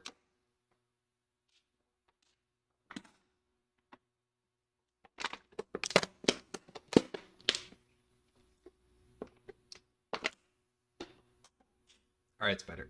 Great way to figure out the game mechanics before playing with others. Yeah, exactly. Like, it kind of like gives you like a bit like of a taste of it, like, you know, what to expect when you're going to be playing with other people, so you like kind of like know what's coming. By the way, Prince, like, do you prefer to like to play the game solo or with other players most of the time? Or you kind of like to think it like it kind of like depends who you're playing it with? I tested it out a bit. You can also easily farm certain items without worrying about finding other people. Oh, that's pretty good. Yeah, that'll definitely like make it a lot easier. Sorry. I think the water is a bit gaining to me. I apologize. Now, usually when you're trying to like, you know, like craft or like farm like items and all that, like, and you know, like without like worrying about the other things, it doesn't make it a bit better. By the way, Prince, how would you describe like your crafting skills when it comes to like video games?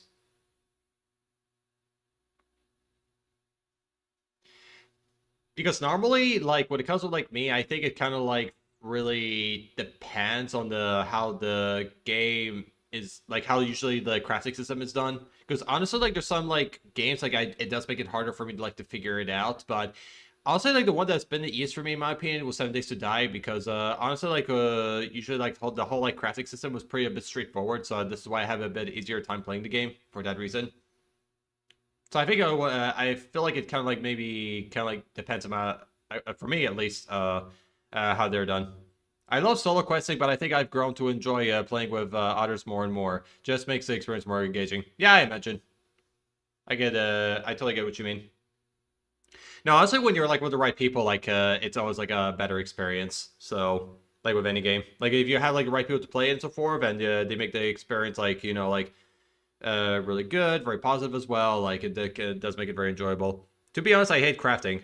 In pretty much all games. I feel like it's typically a grind. I'm not. I'm also not a fan of dailies and things in games for the same reason. Grinding, yeah, yeah. Like I would say, like grinding is really not for everybody. Like because I know some games like you do like really thrive on grinding a lot, but I can totally understand where people that are not into that stuff because it does get like a bit repetitive and also like a bit exhausting, which I can see why like people are not really a fan of it. Like maybe grinding like I think it's fine maybe like when you're doing like for like maybe for like one bit, but if it's keeps but if it's something that usually gets like they depend on like mostly yeah, it gets a little exhausting. Because I think even like GD Online, I think it does have like a lot of grinding on it. Because I know like some people like what they normally do that they buy like shark cards, which to be honest, I never bought a shark card in the GD Online before, but I know like I think the reason like they're becoming a thing because I know like pretty much like a lot of like stuff like in GD Online like it's extremely expensive. Like cards like they're costing like over like $1 million now, which is pretty wild.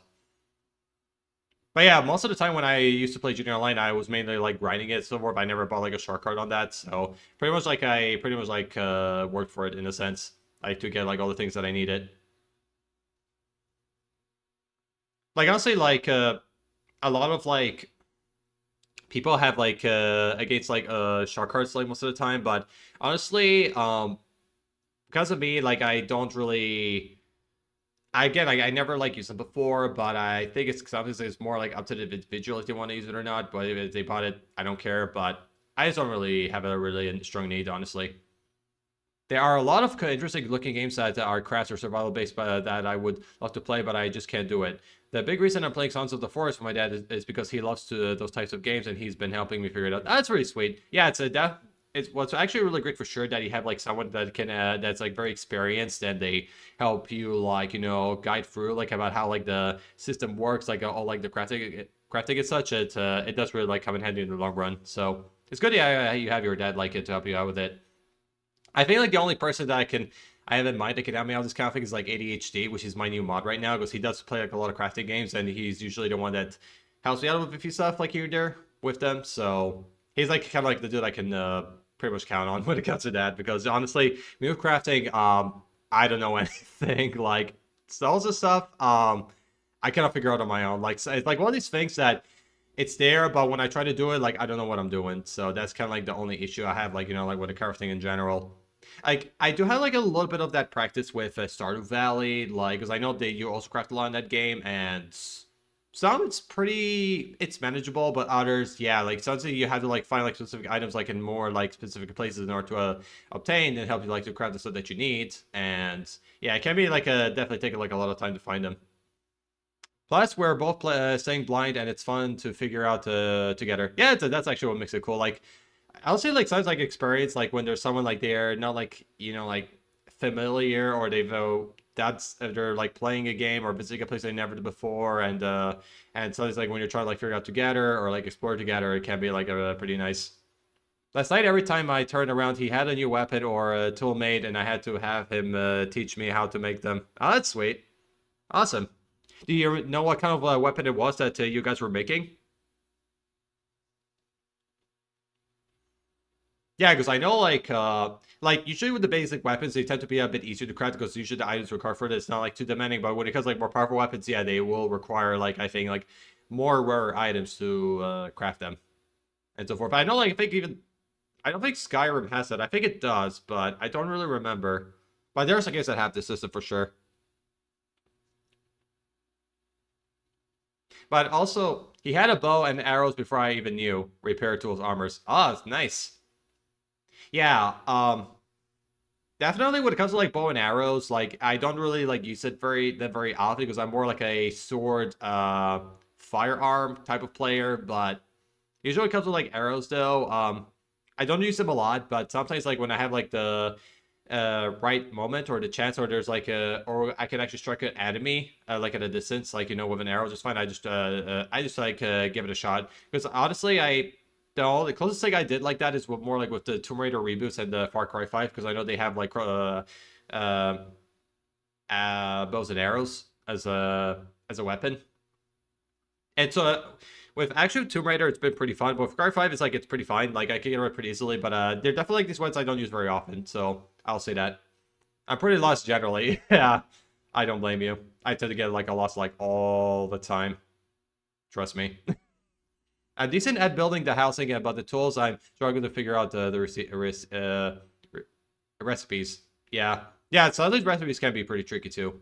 Feels like there are a lot of recipes. Yeah, especially when there's a game that has like a lot of like types of like weapons, or like even like tools, or like even food as well. Sometimes like when there's like so many of them, yeah, like sometimes like when you gather like all the items, you don't know like which one to begin with, or which one do you have like the items for, like to craft the stuff that you need. So definitely can be like a little bit over the place, but sometimes like what makes it tends to be a bit easier, that you focus like on one specific recipe, or like armor, or even like a weapon and so forth, but you just try to collect for only that specific item, and then fall from there.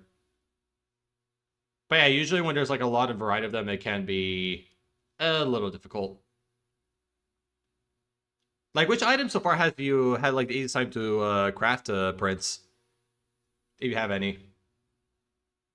Because definitely for me, I would say it's like usually like more like the lighter stuff, like light armor, or like simpler weapons, like a how you say, a wooden sword and everything. Stuff like that. Usually, like it's more like these things that I feel I have like tend to have the easiest. Like I know, like in Core Keeper, because I was playing a lot with Roxy, like including a TwitchCon in Paris, and we were like crafting stuff like for each other and all that. And I also had like each time I created like a wooden sword, because it's kind of like the level 1 of the sword weapon. And because she plays way longer than I ever did, because and she's a bit more experienced, so she knows how to create like bronze or like silver swords and all that. And I'm usually the one that mainly sticks like with a wooden one most of the time, or even bronze, because bronze I actually was able to create one. No, bronze ice, I would say, like, in Core Keeper, it's pretty easy to do, like, it's manageable, but because of silver and gold, yeah, they usually do take a while to make it happen. Armors are interesting. Require mostly common ingredients, but you have to find most of the materials on the ground.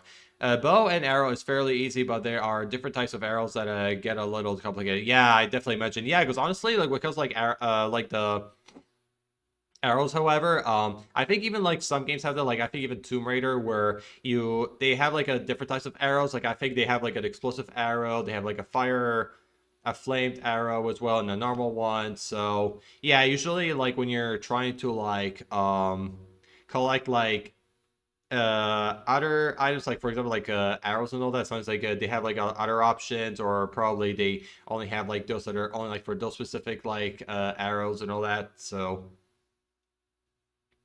and I could definitely imagine that part being a bit complicated, because sometimes like that they are pretty close to each other, but sometimes like the others you might have to do like a bit set up a little bit differently in order to use them, or like to obtain them as well. But yeah, some of the armor, like I would say, it is kind of like easy to find and also craft, but usually it comes with like like the more stronger ones. However, yeah, they're definitely going to be harder like to collect everything for it.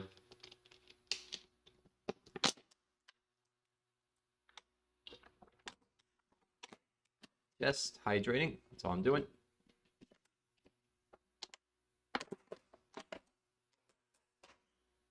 No, like what I was talking about earlier, that to be honest, I think that we're going to switch to that, because I know since we're currently talking, so I'll switch to just chatting right here. What's most funny about playing the game is how scared my dad gets of things. He's typically yelling to run, while I'm like, nah, let's check this out. Yeah, like it's kind of like very funny, because like there's kind of like intruders like coming after you. I want to like like murder you and all that, but he's so like curious to explore, but before you do anything else. Like yeah, it's pretty hilarious when this happens. Like like you're like so eager, like you go to there's like something that really strikes like your curiosity and all that, and you kind of like want to know what's there and all this before you do anything else. Like this happens to me like every time, like, you know, with survival horror games, like, or like even like horror games in general. Like each time, like when there's like a place I have to go to progress, I just kind of like want to explore like everything before I go, because in case, like, you know, I miss anything, like, you know, I miss a med kit or like any handgun bullets, like for like my weapons and all that, or like pretty much, or other cosmetics as well, because I know sometimes like some things can be hidden pretty well, like, because that's why I always like explore before I move on. So because I feel like, you know, I do think it's kind of like a nice thing to do as well, because I say not only like it gives you like the feel a bit of the environmental design of the game, but also I want to see if there's anything I missed, so, because I could maybe find like a secret, or there's might be like a health kit or ammo as well, or even like cosmetic, as I mentioned earlier.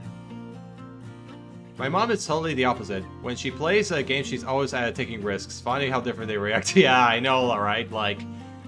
Like you have like two people like who have like they do like the same thing, but they're exactly opposite of each other, or they're completely different from each other, which in a way does actually make it pretty unique, because, you know, you can spot like the difference like pretty easy that way, and sometimes it can be a bit more unique and everything. Like for example, like me and my brother, my sisters before, like we're all related, but we're all like completely different from each other, which is just pretty nice. Like when you look at it, like we're all like related to each other, but we all have like different personalities, like, you know, like art-wise and interests as well. And I do think that's actually make it pretty cool this way.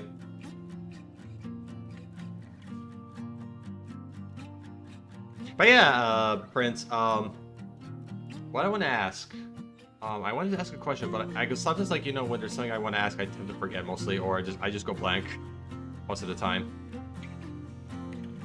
But yeah, it was actually, oh yeah, no, I know what to ask. So was that actually like your mother also playing like some of the Force too?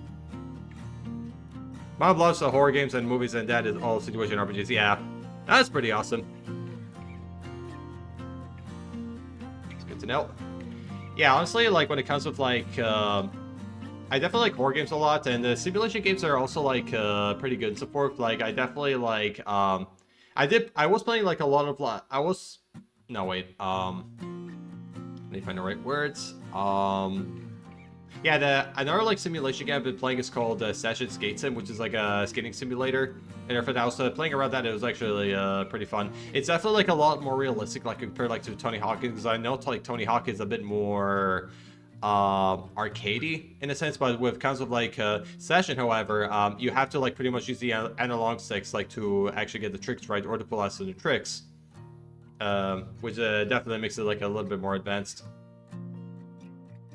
Oh, by the way, I wanted to actually tell you guys something funny. I remember back when we rented like The Sims Bustin' Out and all that, I remember like my mother, I think she did at one point like play like The Sims Bustin' Out with us and everything like this, and I remember like when she tried it out, one of the first things like it happened when she played it, because I think she did kind of like create like a family of her own. Like she created like 2 parents and a few kids as well. And one of the first things that happened, like when she started like playing the game and so forth, she accidentally like I think like burned one of the kids alive like in the kitchen. Because I know like in this game, like in Sims in general, you can actually start fires like in the kitchen and all that. And even I know in Bustin' Out as well that I think even the Sims can actually get caught on fire and all this. And that was kind of like the first thing that happened, and it was pretty funny.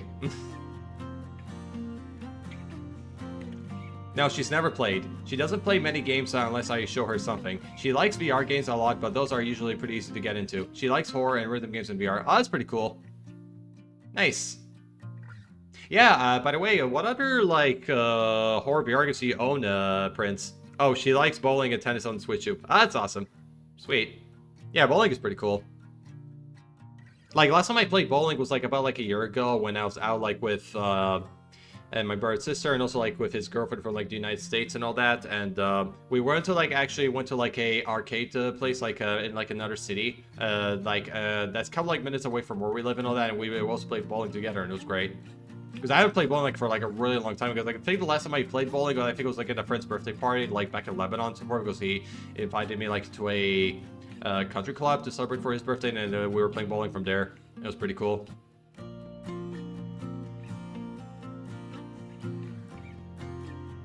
Yeah, honestly, about the Switch, I was kind of thinking about getting one for myself and support, or I was kind of also like thinking about getting like the Steam Deck, because I know the Steam Deck is it's pretty much like a portable. Like I could play. It's kind of like the Switch, but you play games like on Steam and everything. And I heard like it's pretty good because pretty much when you're like away, you can still play games like from your Steam library. Because like the Switch, however, I know it's like more tended like for people who are more like into like Nintendo, which I'll be honest, like I do like. I'm not like, I have like a lot of like favorite like Nintendo titles. I mean, I'll be honest, but I'm still like kind of like curious like to try it out in general. Paranormal Activity VR has her favorite so far. She likes the Exorcist games too. Awesome. Yeah, honestly, talking about Paranormal Activity, I heard like the same developers behind like Mortuary Assistant, they're gonna be making like a video game based on Paranormal Activity, which will be out like in 2026, so it's still like another 2 years. Because I know it's gonna be in development pretty soon. Oh, I did actually try out like the demo of Mortuary Assistant, and it was great. I would say for sure, like one thing I'll give for this game though is that the jump scares actually are pretty good. And I remember like one time, like I think like about 2 years ago when I was playing like the demo of it on stream, it was like I think like a ghost figure it was like standing like in the hallway, and she came right at me, and it kind of like shook me up a little bit. So it really did got me there. Oh, guys, did I tell you all like about this weird dream I just had like a few days ago? Which I had like 2 wild ones like in a row. Which is a solid system, to be honest. I would play more if friends were more into it. Most of my favorite Nintendo games are multiplayer. That's pretty sweet. Yeah. Yeah, honestly, like sometimes like usually we don't like do or like play something like very often, because sometimes it does require like sometimes like friends to get around it. So most of the time we just kind of like play it our own, or we just don't really like play it as frequently. But yeah, I know honestly like because I know like I have like some like multiplayer games where I had it like in my Steam library, like Lethal Company for example, but I haven't really touched it because I so far I didn't because I do think it's one of these games that I prefer maybe to play like when I'm with a group or something like that. But right now like my friends I don't play it very often. Maybe my friend Twin maybe gets around a little bit, but other than that I don't have it on my Steam library, and I haven't really touched it. So I was like, I don't know how like popular it is right now still, like Lethal Company, but I remember like when it was around, like all of my friends were playing it, and I got it like I didn't get it until like a little later. Mario Party is probably my #1 and decent solo, but not the same. Yeah, that's even like some for summer games as well, that usually like when you play solo, like it's okay, but usually when you're playing with other people, however, it does make it like a lot more fun. So there's like a lot of like a big difference in between. And usually some games are more tend like to play with people most of the time. Like I know like for example like I know if you're familiar with 5M Prince, which is like a GTA RP, where like the game like it's good like when you're like with friends to play with and so forth, but I know like when you're playing it solo, like it does get like a little bit boring, because definitely like the GTA RP is more intended like to be play with friends most of the time. Because I know I was playing that with Alpha and Ani, also known as Dutch. Because we were like playing it around it for like a little while. Like it was not too bad. Like it was fine for what it was, but definitely if I was playing it solo, yeah, I wouldn't really play it too much, frankly. But yeah, what I wanted to say earlier, alright. Some games that nail solo play. I think Fast Mode actually changes the experience a lot when solo. Everything feels more risky and fast-paced, but that's unique to that game. Yeah, exactly. Like, I'm not usually saying that usually playing solo, like, it's not, like, a very bad thing at all and so forth, but I think also, like, it kind of, like, I think depends varies, like, for each person, that some people, like, they prefer to play with other people, meanwhile others are kind of, like, okay, like, on a certain basis. But yeah, I would confirm that as well, even, like, with Demonologist, like, it is one of these games I can also, like, play solo, like, completely fine and all that, but it definitely will make it, like, a lot harder, like, you know, so, because some things you have to, like, figure out on your own, or like, you know, there's like you don't have like anyone else like to inform you that you found stuff. It's like you have to pretty much do everything like by yourself, and usually that's make it riskier, but it's definitely like, you know, not impossible to put it that way. Like I think what it comes with like me though, I did play Fast Mode solo a few times and all that, but it definitely but I will confirm that it is a bit more difficult. So, but it is beatable for sure.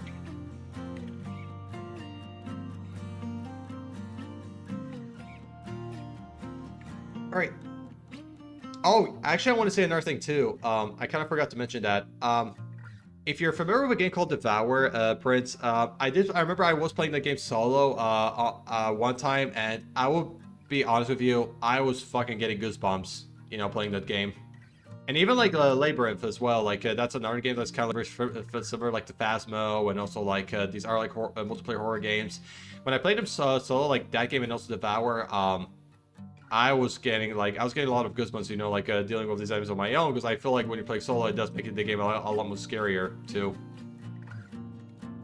I never thought I would enjoy solo, but it works. I've also been trying to get VR working with it. That makes solo even more so wild. Yeah, I know, right? It definitely will. Yeah, because I know, like with Phasmo, you could play the game on VR, so they do have that option. I won't be able to because I don't have a VR, and also I don't have space nor can afford it, so I can play it like without it. But I wish I'm totally cool with it because I don't have like a really need to have a VR right now. It's not really my priority. Devour sounded familiar. It's on my list. Yeah. No, I remember, like, I think this game was, gifted to me by a friend I used to play with a while ago, but yeah, I think it might have been gifted to me or I bought it, so it's one of the two. But it's definitely like it does get like heavily discounted at a very low price, so it's pretty easy to get it. No, like Devour, it's also like another game like Demonologist and Phasmo, but it definitely like it is kind of like has its own theme, and it is actually a lot creepier in my opinion. And I know like with the Devour, they have like also this option as well that to turn on like the arachnophobia mode, because I know like there's like one maps where like one of the monsters like in that level is gonna be it's actually a spider and so forth. It'll be like crawling a lot, and I know it's for people who have like issues like with you know, who have like phobias with spiders and all that, like I am and all that, because I'm a really big, I really don't like spiders. I mean, although the game was fine, but in real life, no. But what I was saying is, yeah, I know they have like a mode where you can actually turn on like arachnophobia mode, and what it does that, if you turn it on though, it will turn like the spider enemies into beans, and that's what it does. VR support too, interesting. Oh, that's cool. Nice.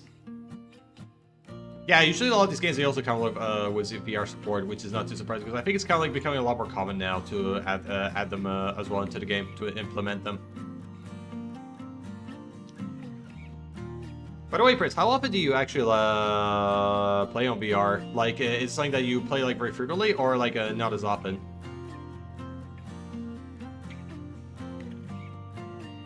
No, when it comes to like Devour, like it's definitely it's good, but I didn't touch it for like a really long time, like for like about 2 years or something. Actually, I could check Steam very quickly. Let's see. Let me open it. I'll probably have to close that later on, because I know like I still have like Burn of Paradise on in the background, and usually when I have like different apps like opening with Steam, sometimes it will mess up like my controller a little bit. So let me see. Last time I played Devour was April 28th, 2022. Yeah, so almost 2 years that I haven't touched it. It's only like about even like less than it's about like 9.15 gigs, so it's not a massive game either. Oh, got the announcement about the new DVD update. Alright, let me just turn off Steam, because I could mess with the controller. Alright. That's it. So yeah, I haven't played it for like almost 2 years, so it's last one I did was like in April of 2022.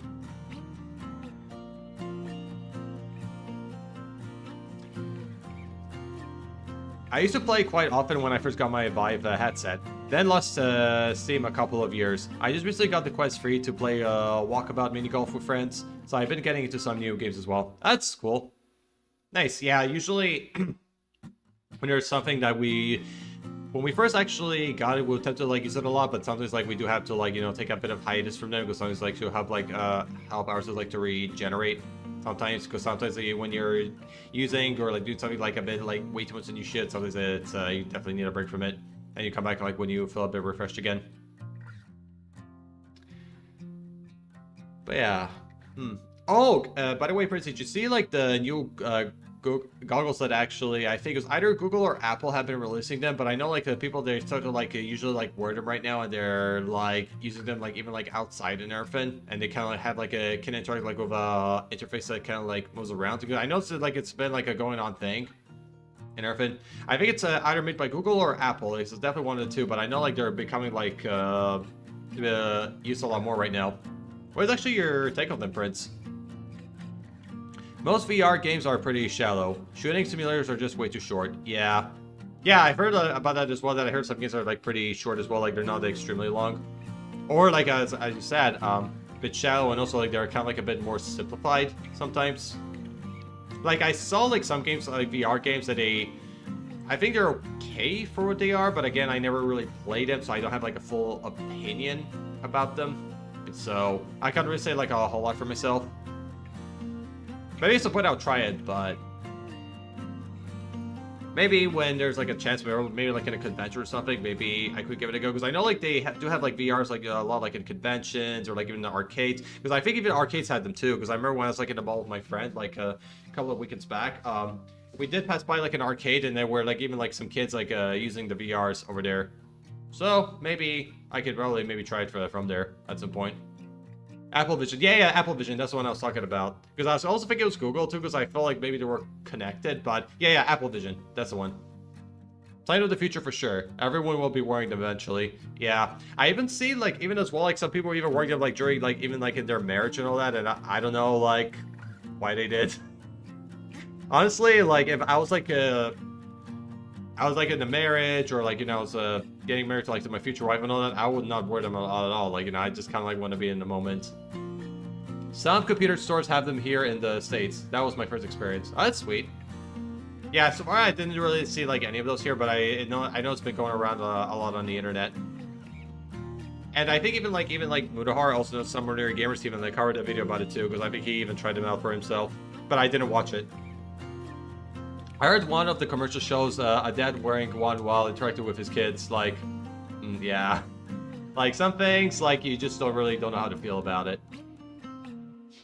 Like, they're wearing it, and they have, like, they're supposed to, like, interact, like, with the people around them, and, like, yeah. Like, it leaves you something like, you start, like, questioning it.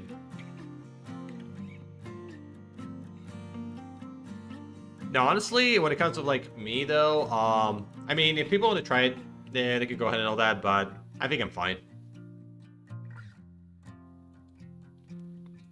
Maybe like, try it out, maybe, like, when I'm kind of, like, in a safer, like, place to do it and all that. I know, like, some people, I think they were kind of even, like, using it as well, like, during, like, their bathroom breaks, and they were trying to, like, you know, like, scroll through Twitter with it and all this. I've even played a game, too, but I don't know if that's an option. But I know they were, like, scrolling through, like, social media, and all that when they were on their bathroom breaks and everything. I'm tech savvy and for all advancements, but there should be a limit. Yeah, for sure. Just like with anything else, like as good as they are, and the potential that comes with them, like definitely there should always be like a boundary between. So I think it's kind of like it's a good way, like, you know, like to, you know, keep yourself safe as well and protected when there's like boundaries. I really don't think we need a screen being a layer over real life. Yeah, for sure. Like, I don't think it's like completely like no point of it at all. Like, you know, because sometimes like I do think it's also like really good to, you know, like to live in the moment, and, you know, they get to experience like the real world. So yeah, I think it's something that everyone like should do, because not only how to word this out, because I know what I want to say and express it, but I'm not sure how to. Oh yeah, like, it's not only, like, for, like, health reasons as well, but sometimes, you know, but usually when you're kind of in the moment, like, you tend to, like, you know, remember things, like, a lot better. Like, you will definitely, like, feel it. Like, for example, like, usually when it comes, like, whenever I go to, like, music concerts and all that, like, usually, like, when the experience is, like, extremely amazing so forth, like, when it comes to, like, me, like, taking, like, recording, like, videos, or, like, even, like, taking photos, I only take, like, just, like, a few and so forth, like, because I don't really do it, like, how some people do it, like, where they go to a concert and they kind of, like, record, like, the whole concert and all that, so I feel like, I don't know, like, sometimes, like, I feel like if you want to do something like that, it's almost maybe, like, best, like, to watch maybe, like, a DVD, or, like, a YouTube video where like like a crew kind of like recorded like the whole concert and all that. Because honestly, like when I go to these things, I kind of like want to experience it like in real life. And when it comes like taking like pictures and videos, I try to like to do it as minimal as possible and everything. So you know, just to balance things out in between.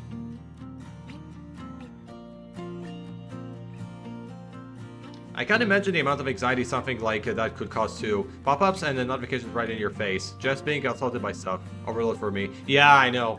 No, honestly, like, usually, because... Honestly, with phones, is like, it's a little bit different, because... Sometimes, like, you can always have the option, like, to turn, like, notifications on or off, like, for, like, with the apps and everything. But when it comes to, like, these pop-ups, like, in the Vision, however, like, with from Apple, sometimes when they pop, like, unexpectedly, it can kind of freak someone out. So, because sometimes, like, it's something that you would not expect, and something when comes out of nowhere, yeah, it can make you jump. Also, it can be a bit dangerous, too, especially, like, when you're in the middle of something, like, in a street, or, like, you're working, like, a... you're, like, how you say... Yeah, when you're like in the middle of like something, like when you're driving as well. I even see people using those even like we're driving too, and to be honest, I would not do it. Oh, hey Scarlett, what's up? Welcome to the stream, how are you? Good to see you. I hope you've been having a good Tuesday.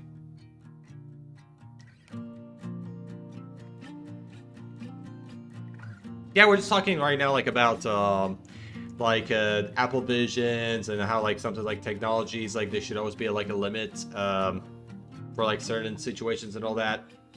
And I was even like talking like a little bit about earlier, even like about like when I go to like events or concerts, that usually I don't take like a lot of photos or videos because I kind of also like want to. I keep it like a balance. Like it's nice to take like photos and videos. Like don't get me wrong, but I usually prefer not to do it like throughout like the whole event or concert. Just like a few here and there, and that's it. That's how I usually normally go about it.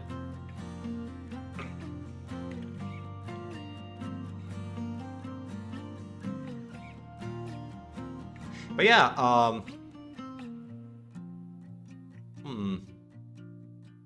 what to say next?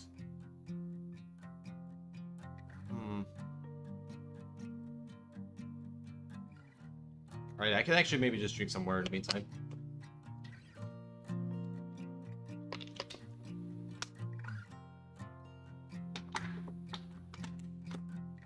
Oh yeah, okay, now I know what to say. Right, Scarlett, I do have a question for you. Like, what's your take about the Apple Vision that's been going around lately?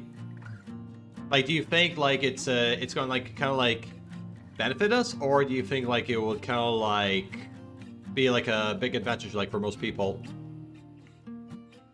Easy to get carried away. I do take a lot of pictures and video, but forget to upload anywhere. It's a bad habit. Yeah, it can happen. Like, honestly, like when it comes to like me though, I do take like a lot of like photos and videos myself, but usually I only use like specific ones, and that's kind of like it. Like I don't use all of them, because usually the ones that I don't really use or are not that great, I just delete them. No, because honestly, like most of the time I do upload them, but I don't really do that like after a long while, and of course I don't really upload like everything, because sometimes like some of them they're just, I don't think they're really like worth posting, in my opinion, if you know what I mean. So I usually like to put the ones that they're like the ones that are like the greatest, or like the most good looking shots or videos, and I just go from there. And the ones that I don't really use or they're not great, I just remove them. So, because also I feel like this way it kind of like saves up space as well. So because I know like sounds like this, especially like videos in general, because photos they don't take a lot, but I know videos they do take like a lot of space on your phone. So it's definitely like a good way, like, you know, take out stuff that you don't really use or need anymore.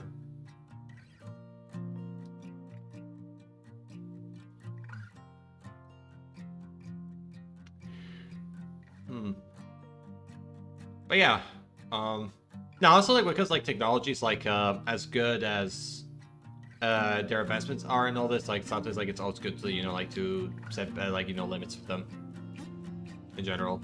Like I definitely like some things like they do like intrigue me, and I do think they're kind of like pretty interesting, but usually sometimes like depends like whether they're good or bad. It depends like how people use them most of the time.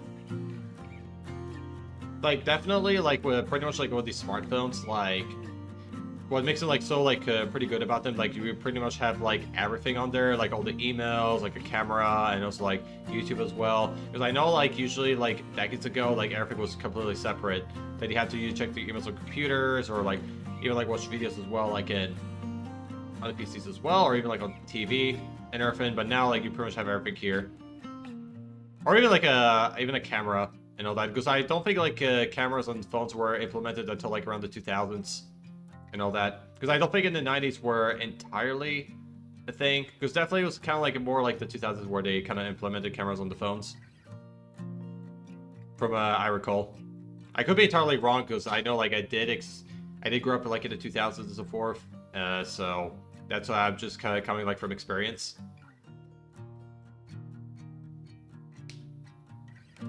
But yeah.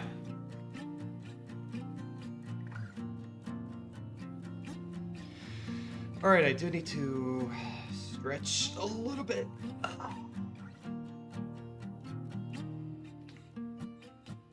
Maybe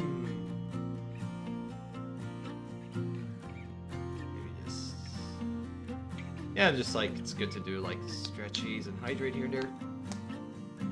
But yeah, I think right now we could actually return to the game, so I think that, to be very frank, because at this point I really don't know what to say, so I think we're good to try to jump back to some Burnout. I'll just go do that. Oh, I forgot I need to also open Google because it's been minimized.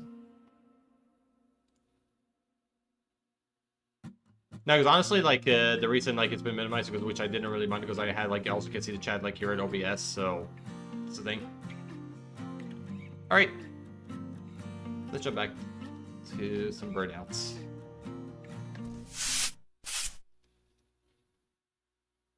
Alright, let's get back.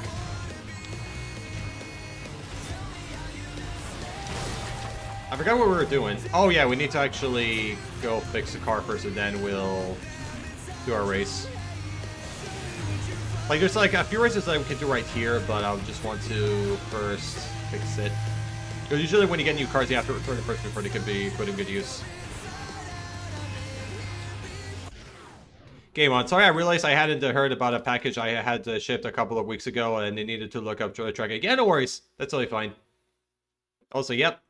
Game on for sure. Oh, Prince, I really forgot to tell you something. I've recently just ordered like these kind of like striped fingerless gloves and so forth from Etsy, and they're gonna probably be here like in I think in about 3 days, at least like in the earliest, because I know I've just ordered it like from the. Because the sellers are from the UK and so forth, but they've been actually shipped to Italy just like I think since like yesterday or something like that, which is pretty sweet. Because you're kind of like wondering, I'm gonna probably use these gloves for is for like my Ever cosplay, which honestly, because I know Adok, my friend, he did suggest that to me to also like stream with that cosplay as well. But I was thinking about personally doing it for like a charity stream. So because what was really like my real purpose is I want to use it like. That cosplay for TwitchCon, so because I know like also my other friends like Emma, Alpha, and I think even Patrick will be cosplaying too. So we're all gonna be cosplayers over there when we go to TwitchCon in Rotterdam. Nice, that should be pretty rad. Yeah, I know, right? It really is.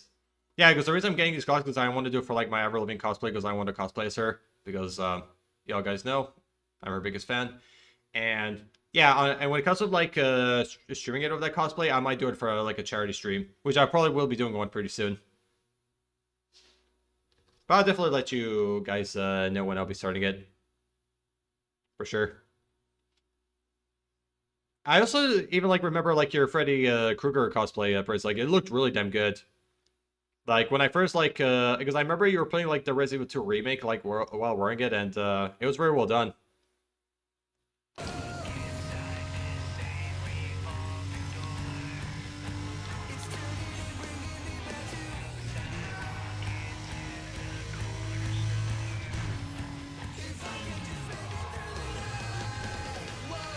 I also like another thing too, guys, that once it arrives, I'll definitely like post like the photos and also like show it to you on stream too, because they look really good. If you're kind of like wondering which ones I got exactly, it's like the striped black and white ones. Sorry.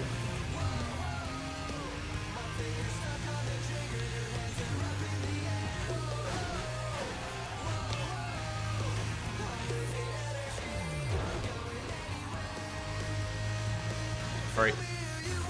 Hey, it's fixed. Now the car is better.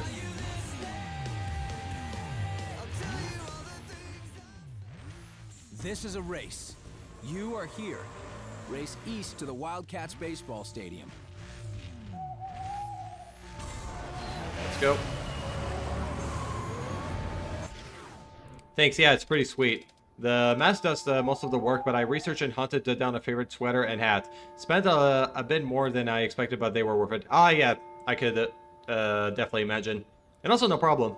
Yeah, it did look really good. Yeah, honestly, like with some cosplays, they do like require like like sometimes like some parts you do have to like pay separately because they're like something they don't really come with everything. So like for example, like the gloves I'm ordering, I definitely have to get it from like Etsy and so forth. But because of like the ties, however, I have to look through the wardrobe to see like if there's any I can find and so forth. If not, I can probably borrow one and everything. Because I felt like I remember I had like a tie that was kind of like a red and bluish, like it look kind of like similar to like whatever wore like Becca during like the Let Go era and all that, which I do think it would be a perfect fit.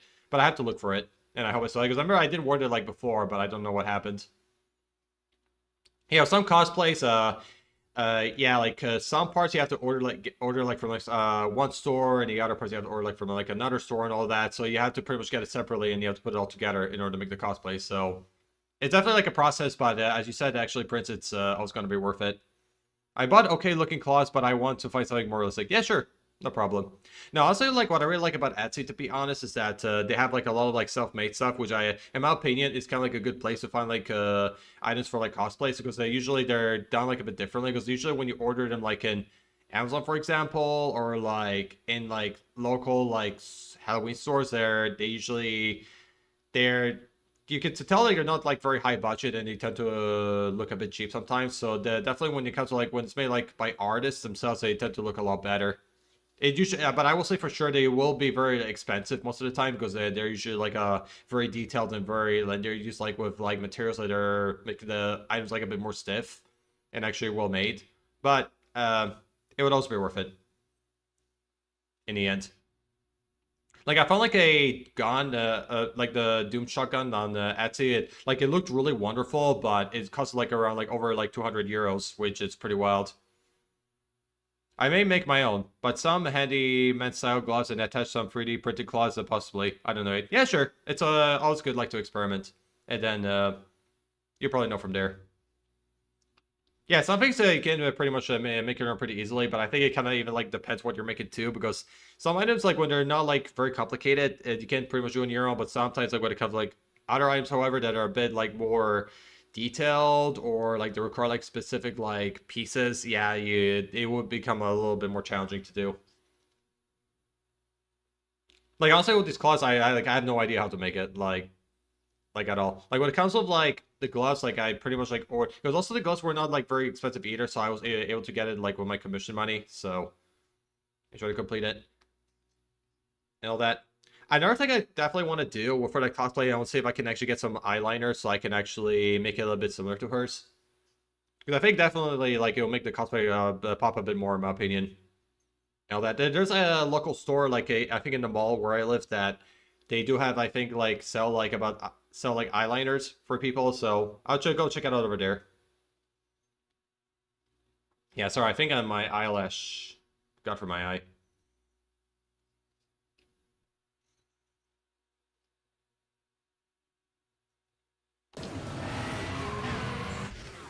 The sweaters and hats are on the net were pretty cheap and lightweight. Most of the sweaters were not even sweaters. I hunted for an actual sweater and they ripped it up a bit more. Oh, that's really cool.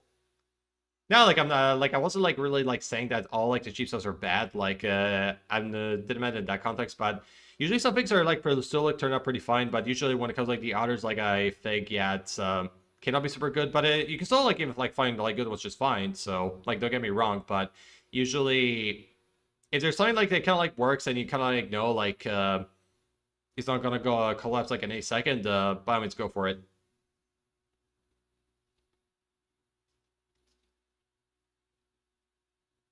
Because I think when it comes to like cheap stuff, I don't really remember Because the mask I got it in the convention and it wasn't like super duper expensive, but it is still like really good. So I think it just depends like well, what materials were like made with. So I think that's all I can really say. Most of the cheap stuff looks fine. I was just being more picky, I think. No, that's okay. No worries. No, like I'm pretty much like the same thing as well as you, Prince. Like I tend to get pretty picky with that stuff. Like I think there's like nothing wrong with like cheap things, like at all. Like I have nothing against it, but I think I usually kind of like look into maybe like the reviews or like to see like what it was made with and all that, or even like the looks in general. Like if it looks fine and if it's gonna be like pretty efficient, I still like go for it. Because I can definitely understand like sounds like buying like cheap stuff is also equally important because I know like cosmetics can be like it's an expensive hobby. So it sounds like it's always good like like go for like the stuff that like it also like works not only for you but also for your budget. No, like what I was saying like earlier, that usually I'm also like picky as well with it. So I was not like talking like negatively about like the cheap stuff, but I tend to get like picky with things too. And to say like be sure like it'll be like good for the cosplay and everything. No problematic.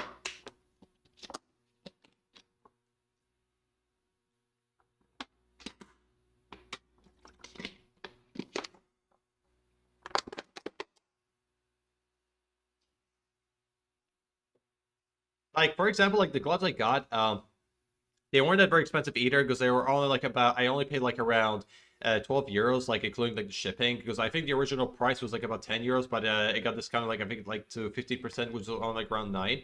And actually those are pretty good and all that, and that's why I still like went for it because also because it was something that I could also like obtain as well. Like they had like others, but I decided to go for like that one for one reason because I think it's the most popular one on Etsy, so that's why I went for it. And a lot of people say that they even turned out pretty great.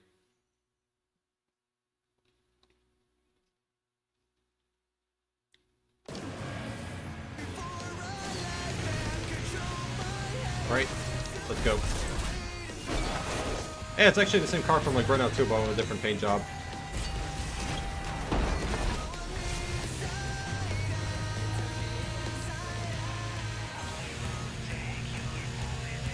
Like I remember, like I saw, like I think a meme from about Michael Myers mask from like Wish that I remember like in the left, like it was a photo of actually of the Michael Myers mask like listed like on the Wish website, and by the time like the person ordered it, like it looked really bad. Like I remember like there was a joke going around that a while ago.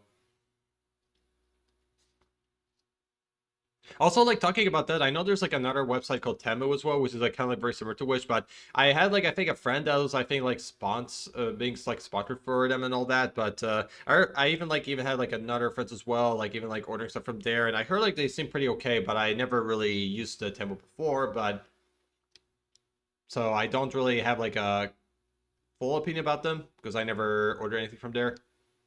But I had like some people they said they were pretty fine.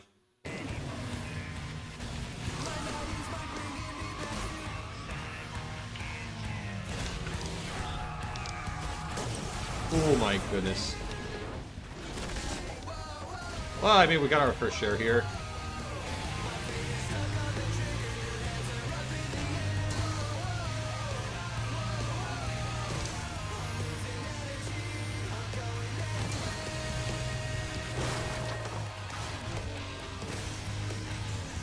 A lot of Freddy masks are like that, it seems. When I was looking at the review images, looked nothing like the product images. Another reason I went ahead and spent a bit more. Yeah, that's fair.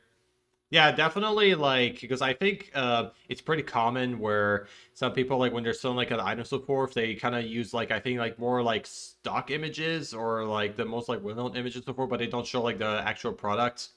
And all that, like, like, when it's, like, delivered and everything like that. Because I know usually, in order to, like, see, like, what the products normally look like is to usually check like the reviews from the customers because that's where you get a clear idea how they're gonna be when you retrieve them. But yeah, most of the time they don't really, I think, show like the product itself like in real life. So they usually collect more like stock images or like more well-known images out per se, and they just post it there. I know there's even like another like thing going around as well. Like I know like with like fast food restaurants that it's kind of like a bit of a similar thing where like in the billboards or like advertisements, like they all like look really good and so forth, but when once you like order them and so forth, they like look completely different. Like I mean, they don't always turn out like bad. Like I mean, they still like most time like turn out pretty normally, but I remember like there was one thing going around like how some people say that usually like how the food doesn't look nothing compared like to the photos, which to be very frank, I think the reason why like usually the photos did look nicer because I think it's kind of like their job like to make it look good because usually with advertisements they have to pretty much like make like the pictures or like the items like like very good looking in order to make it like to make it sell well. So it doesn't really come too much of a surprise in that regard. Because sometimes like when you're selling something, it's definitely like to keep it professional or like make it look clean and all that. But however, I will say that there's definitely a thing called like false advertisements that if you're trying to like sell or advertise something that looks like nothing compared like what the person's like is pretty so for, yeah, this is actually like when it gets pretty bad for me. It's like when false advertisement gets involved. Whoop, there it goes. Yep, my brain stopped. Yeet. Hey, Sophia, welcome back. I hope you've been feeling better. How are you doing?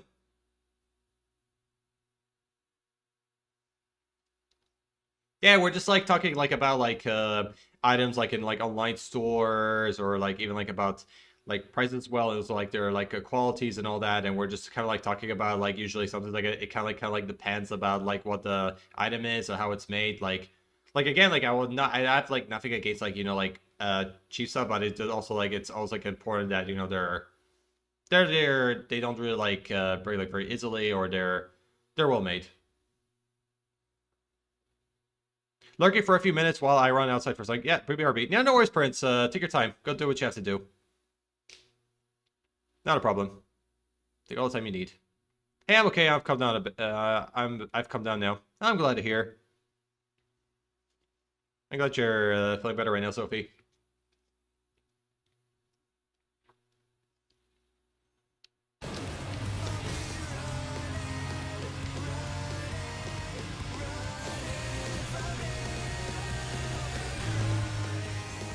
Oh, by the way, Sophie, I want to ask you a question. Like, have you ever considered like doing like a cosplay like for one of your future streams, like sometime in the future?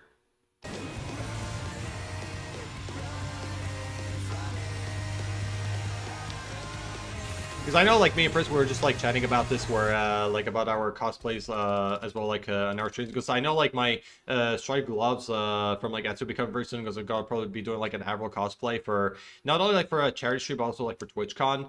And also, like, we were even talking about, like, how Prince even, like, did, like, a cosplay for, like, Freddy Krueger in one of his, like, Resident Evil 2 remix streams. And two. So I was kind of, like, wondering, have you thought about doing something like that, someday? I never thought about that. Sure. Yeah, no, the only, I think, closest to a cosplay I did was, I think, of Jason Voorhees for Friday the 13th, because I think I don't know if I cosplayed on stream, but I did wear his mask, like, at one point. I could maybe cosplay as Harry Potter. Oh, nice.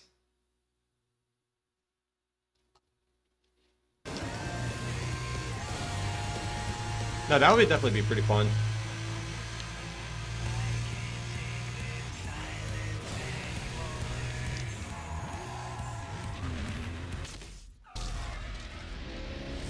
Hey, we beat it.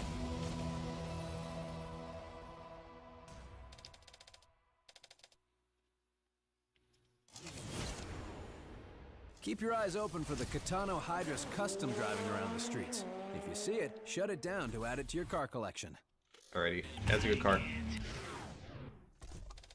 Oh, by the way, Sophia, I do want to ask you one thing. If you're, wait. Oh yeah. Okay, now I want to ask if you're actually going to cosplay as Harry Potter. Like, are you thinking like about like making like the item like for the items that you're gonna use for it? Like, are you thinking to go like self-made, or are you thinking about like probably like, ordering like the pieces like online or like from other stores? I dressed up as Harry Potter for Halloween last year. I'll find the pic and send it in the Discord. Yeah, sure, no problem. You can send it on the.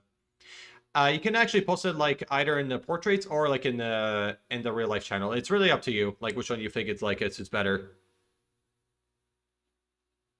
But since like it's usually more like a photo of you, and usually with selfies, I post it like in the portraits channel, because that's usually what's like intended for.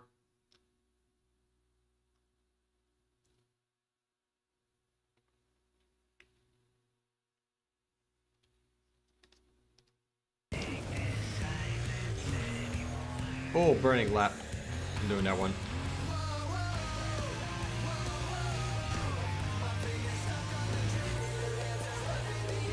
Like, for example, like, when it comes to, like, my for Jason Voorhees cosplay for Halloween, the mask I bought in convention, but with everything else, like the gloves, the jacket, and all that, I actually bought them, like, in stores. That's how I did it.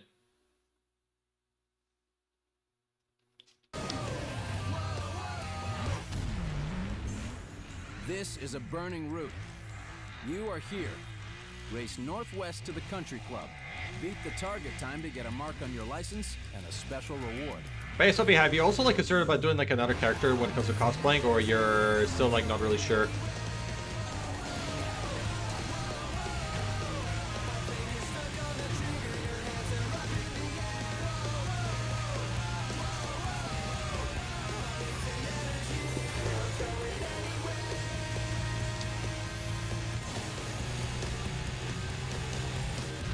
Like, I can show you guys, like, even, like, the cosplay I have of, like, me as Jason.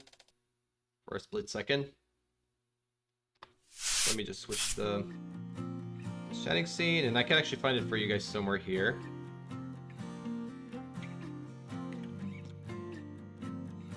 It's definitely, like, think, like, from, like, not last year, no. I think 2 years ago. Let me just try to find it.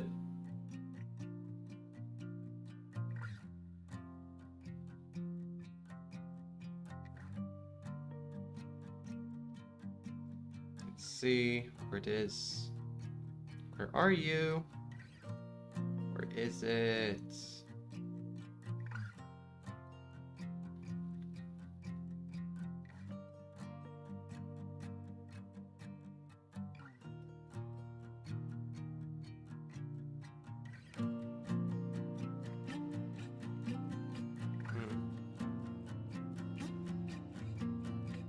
I don't see it anywhere. I remember, like, I had it, like, here pretty easily. Huh, maybe it's a little bit deeper, I think. Maybe I have to go a bit more backwards to find it. That's all I could really think of.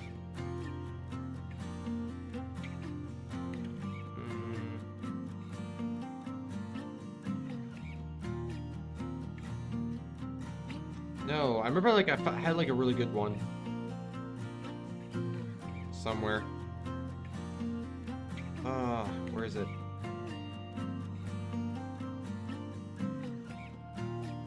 Find it. What is it?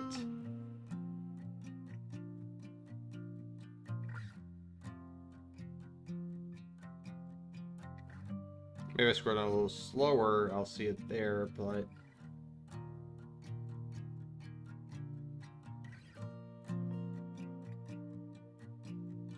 Oh my god, I don't see it. I don't know where it is. I don't see it anywhere.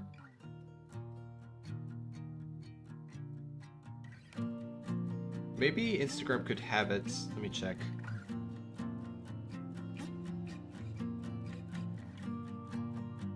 Although I kind of really doubt I posted it there, but I'll still see.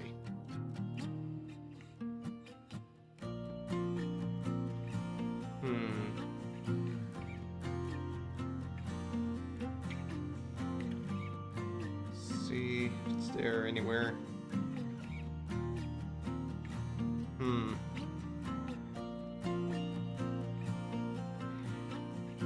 Yeah, I don't know, like, I remember, like, it was here, like, very easily. I had it on my phone, I'm sure of that, but I cannot really find it.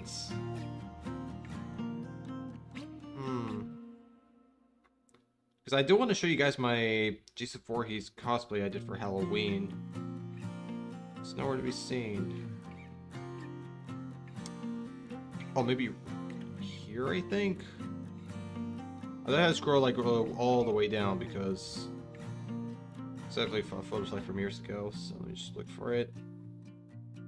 Okay, I'm checking recent, and I definitely have, like, a few more photos there. Oh, yeah, I found it. You guys want to see? It's right there. Wait, I hope you can all see it. You minimize the game, so I want to be sure I'm showing it in the right direction. All right, here we go. Oh, hockey mask. Okay, Joe, I have to, I'll be putting it in a little bit. But also, hey, Joe, what's up? How are you? How's it going, dude? But yeah, that's my Jason Voorhees cosplay, guys. That's how I looked. Like, I definitely put like a hoodie, like above it to support, just to make it as close as possible. But hey, that's kind of like the how I dress up as him.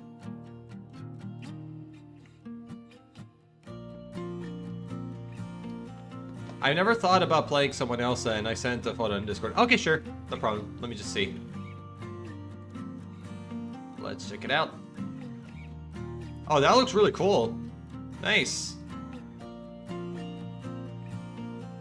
Yeah, that's actually really like a very badass cosplay. Nice one, Sophie. That's cool, yep.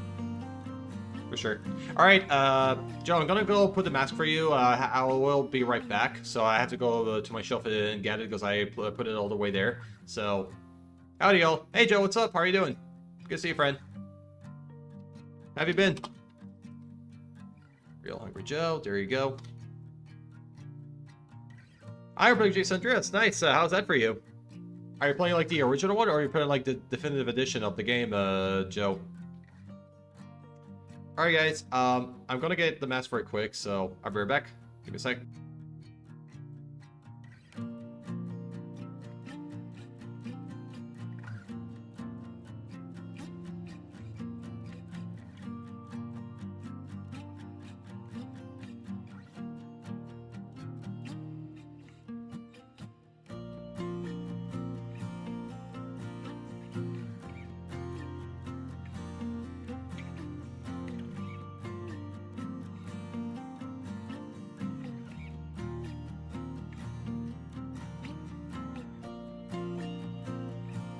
Surprise, motherfucker.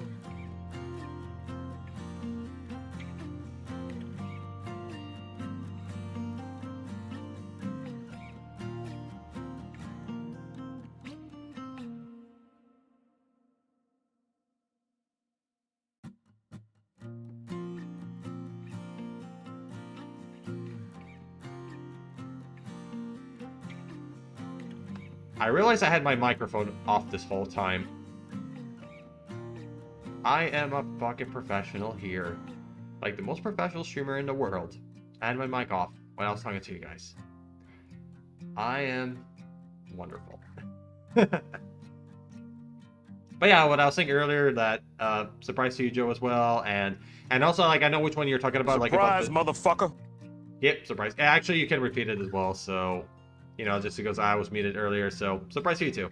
And now it's done. But yeah, what I was saying earlier, yeah, about the like the definitive edition that you're talking about, Joe, like the remastered Jason Andreas. Yeah, like the 2014 one remaster, it's horrible. Like, my God, like it's just so bad. And honestly, like, despite like how much criticism like the trilogy, like the definitive editions of the trilogy, the GD trilogies, like people gave it to be honest, like it's not the worst thing I've seen. Like, because I played like definitely like Free Vice City and it played pretty fine for me. San Andreas, like I came across like a few bugs, but to be frank, it could have been like a lot worse in my opinion. Like I would say for sure, like these versions did a lot better than the 2014 remaster. Like I'll give it that. So the 2014 one, I don't even want to touch it. It just looks horrible. Like I haven't seen like gameplays of it, and yeah, because I feel like really what's kind of like it's not only like the issue of the bugs, but I feel like even like the characters and everything else look a bit too plasticky because of the reflection, and yeah, it looks pretty off-putting. Love your page for the Mexican sound. Yeah, thank you. I appreciate that. Yeah, RC2. But dude, it really is awful. Yeah, I agree. It really is. That year at least. Yeah. No, I will say for sure that I didn't really like that definitive edition. I never played it, to be honest, because I never bought that version of San Andreas. But the definitive editions, like I played for myself, and it's to be very frank, it's not too bad. Like the San Andreas and Free were fine, but San Andreas I came across like a few issues, but as I said before, it could have been a lot worse.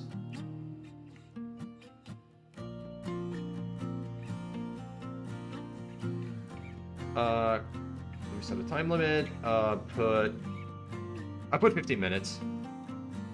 There we go. Basic graphics on PS3 store with a definitive menu. Yeah, I think, because I know, like, even, like, the layout of, that version of San Andreas, I think it was kind of, like, more intended, like, for the mobile version, because I know, like, also, like, San Andreas, they also got released on mobile, and I think they used kind of, like, the same layout, that same layout on that, PS3 version that you're talking about, Joe. And I think this is kind of like why a lot of people, like, kind of, like, complain about it a lot, because I feel like they ported, like, the Android iPhone versions into, like, that version, and that's, I think, like, why a lot of people were not happy about it. Because I know, like, usually, because they did it a lot better with the definitive editions, like, they made it just fine, but I know, like, that version, however, they made it that's more intended, like, you know, like, for, like, smartphones most of the time. No, honestly, like, as I said earlier, yeah, the 2014 was not good, but the definitive editions, I would say, like, it's kind of like a best improvement to it. You know that, and I think the reason why, like, it even, like, the art style is the way it is, because I know, like, usually, like, the 3D universe GTA games, they do have, were, I think, more, they were kind of intended to go for a bit more of a cartoony look and all that, which it kind of, it's also another reason why it was, like, it does have like that look also, like, with definitive editions, because I think that's kind of like the kind of style they wanted to go for the 3D universe GTA games and all that. Because again, like, usually, because, like, the newer, like, GTA games they have, like, it was made like in the Rage engine, which they completely, like, changed, like, a lot of aspects of it. Like, they definitely changed, like, the game mechanics, those, like, the physics, the art style as well. Because I know, like, when it comes to, like, the classics, however, they were all, like, made in renderware, and I know, like, a lot of, like, games were, like, thriving on that game engine, especially, like, during the PS2 and Xbox era, because it was very popular at the time. But I know, like, in today's world, like, I think the most, like, common, like, game engines is, like, Unity and Unreal Engine 4 and 5, so, and I know, like, even, like, with these kind of, like, bigger game studios, like Capcom and Rockstar as well, they have, like, their own game engines to use, so it was pretty interesting. By the way, Joe, I do want to ask you a question about this. Do you think it's better, like, when people, like, use, like, game engines that are made by, like, these big corporate developers, or do you think it's better when they use, like, game engines like Unity or Unreal Engine 4 or 5? Did you ever play Suffering? Yes, I did. I actually have, I think, both games on GOG, like 1 and 2. I did get around them, but I never finished them, but they were pretty good. I played it on the original Xbox back in the day. Oh, nice. Yeah, I did play the first one on the PS2, but at Dice of Fun, I think I did play the demo of it, and I think I did also, like, play, like, the full game at some point, but I never finished it, because I remember, like, there was only one part of the map I couldn't really figure out what to do, so I was kind of got lost, and I got stuck from there. Even with kids. Yeah, no problem. You should play it. Yeah, it is very great. I probably, maybe at some point I will play it, but yeah, Sunbreak is good. I like it. I also like, go and spend time with your kids, too. Go do your thing.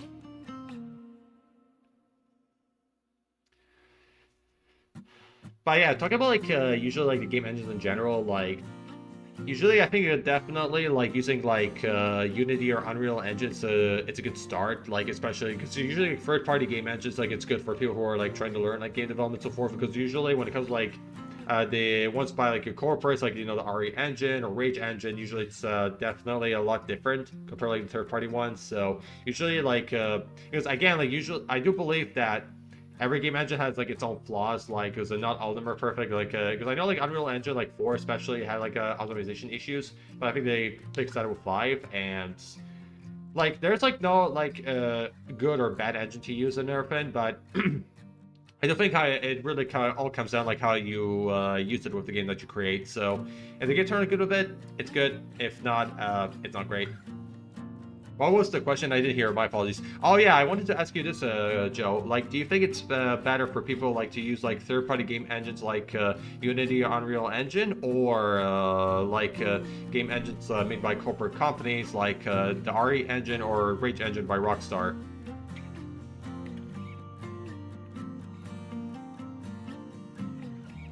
I hope it that kind of, like, makes sense, because I know, like, everyone cannot use, like, these game engines to go by core copies because it's not possible, but I just want to know if you think, like, when people make, like, their own game engines, like, there's a better advantage or not. So I think that's kind of what I wanted to go with it. So sorry I didn't really asked it properly, so my bad. But you get what I mean. Rockstar perhaps. Tough question. Yeah. It depends on, I guess. Yeah, for sure. Like, again, like, I don't think, like, there's, like, a good or bad engine to use, but I just, depends, like, how you used it and, if you actually make the game right with it. So, I think that's kind of, like, what matters to me, because other than that, I don't really 100% care. As long as the game, you know, like, it's, it performs well, and so, like, not really causing a lot of parts for people, so... And as long as it achieves that, you're good from there.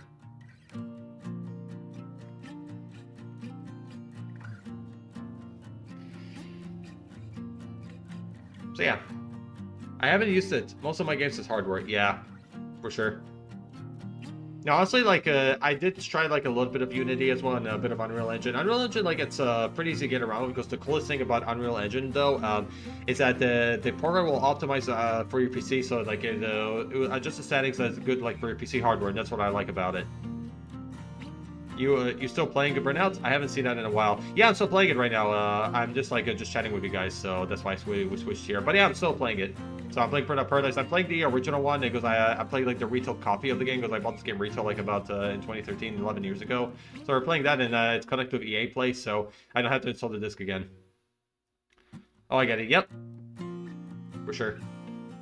So yeah, we're playing like the original Burnout Paradise. I did play like the remaster too on Game Pass, and the game looks very similar, but I would say for sure that has like a improved like texture work, so that's for sure. Everything else, like I feel like in my opinion, it's the same, but it's still like a good game regardless, and I'm having fun.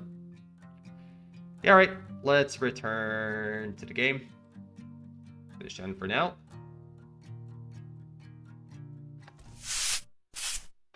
Let's get back into it, as we should. So we're currently driving this car right now. We're trying to do like a burning lap mission or race. So like that, if we beat it, we'll unlock like a better version of the car.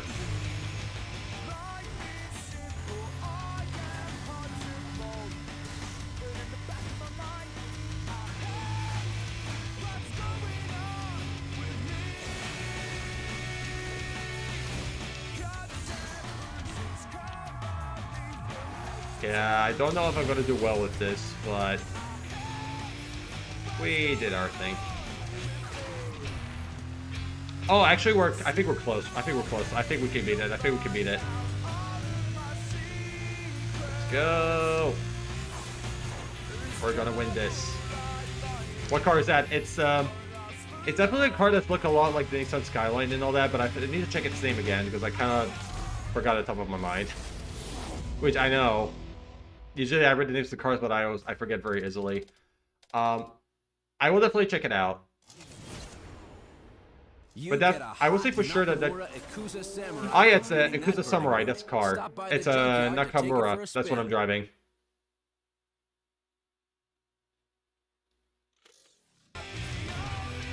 So yeah, the name is right there. So that's the car I'm driving at the moment.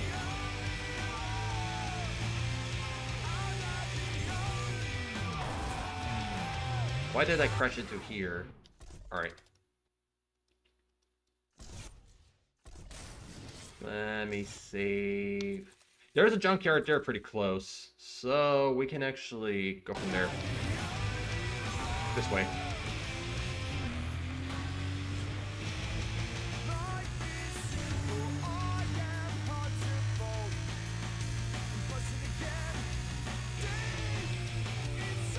But yeah, Joe, what's actually been like your most favorite Burnout game out of all of them? Oh, it's still moving. Yes, I can't remember if Burnout uses his brand name cars or fake ones. No, I think they use like fake ones, like fictional car brands. But it won't be surprising as well that they use also like a lot of references from real life cars too. Because I think like a lot of like game companies do this with racing games, that when they create cars, like they all borrow like a lot of references from like real life vehicles too. Use brand names, yeah. Although, like, there's even, like, some, like, game developers do this, like, they actually make, like, model, like, real-life cars, but they don't put their logos on it, because they don't face, like, lawsuits for, like, car manufacturers. Because I know, like, car manufacturers are, like, very strict, you know, about the licensing and everything, so...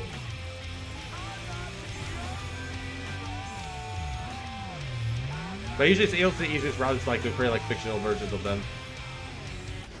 Which is very understandable. See, honestly, like buying a car licenses, like it's extremely expensive. I didn't play it that much. I played more Need for Speed and Gran Turismo. Sweet. No, Need for Speed is great, and I also like Gran Turismo, especially like 1 and 2. Like those were fun. 3 was pretty fine, although not really my favorite. I really loved 1 and 2 the most. All right, let's switch to this one. Actually, to be honest, it is pretty much the same. Like, status-wise, they're not too different. They're not different from each other, but I still want to go for that one because I like the looks of it. It looks really good.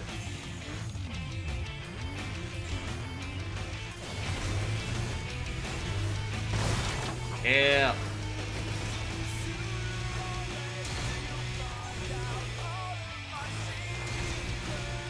Oh, repair shop. There.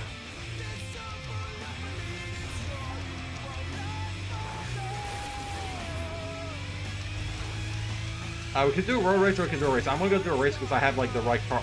No, this is actually I think more of a stunt car, to be frank. But I think we're gonna go do stunt there.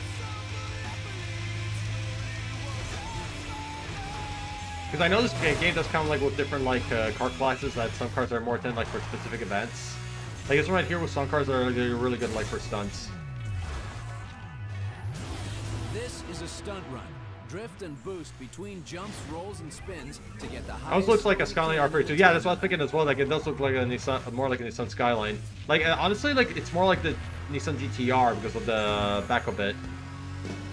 And even looking at the side, like it does look very similar to that vehicle. So this is why I think it's more like a Nissan GTR to me for that reason. But yeah, those Skylines are really good cars.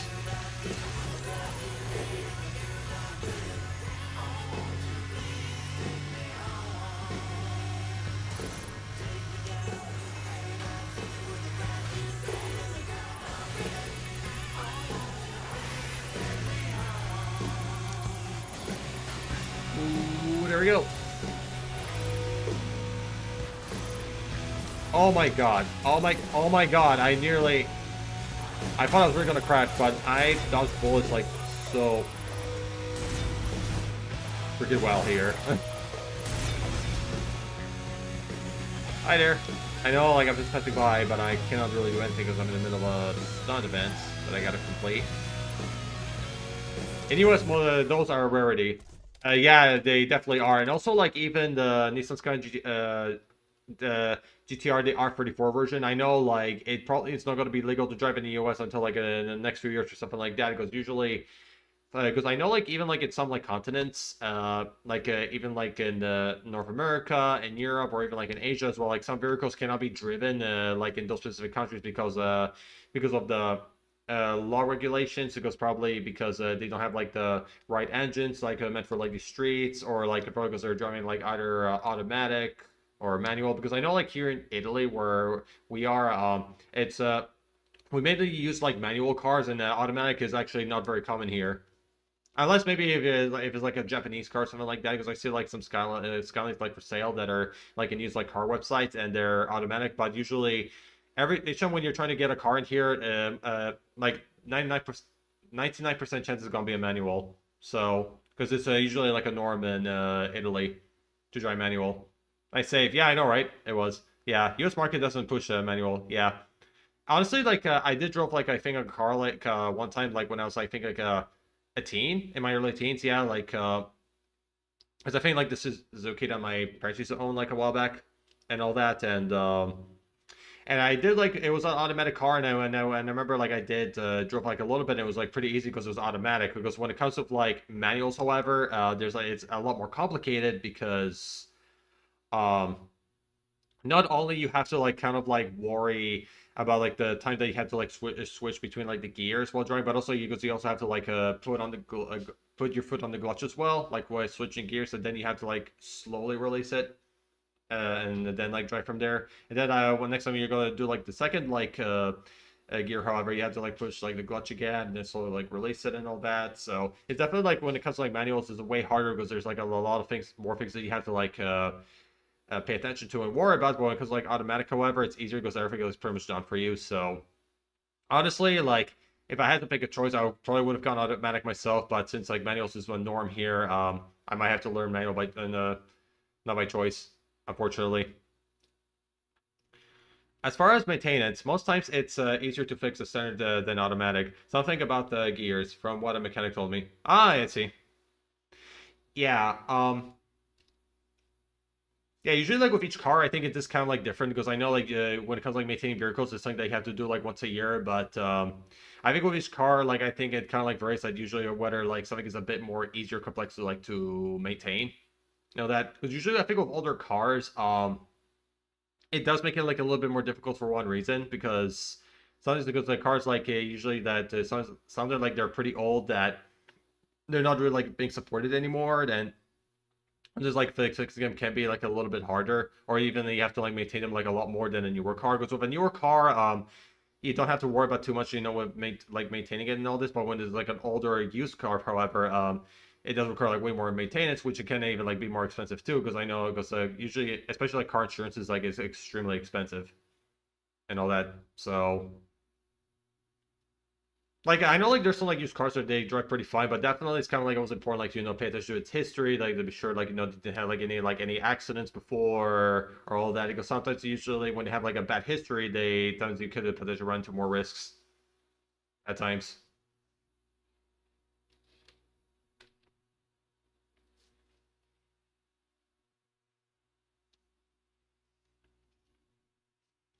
But I can also like even understand why like sometimes like maybe some people like prefer to go like getting like used cars because usually they're a bit more affordable because the newer cars are always going to be expensive like no matter what. Or sometimes like even like they can even like used cars can be pretty expensive too like depending on how rare they are. So there's also like that. Oh, by the way, the time's over, so I'm gonna remove my mask right now. So give me a second.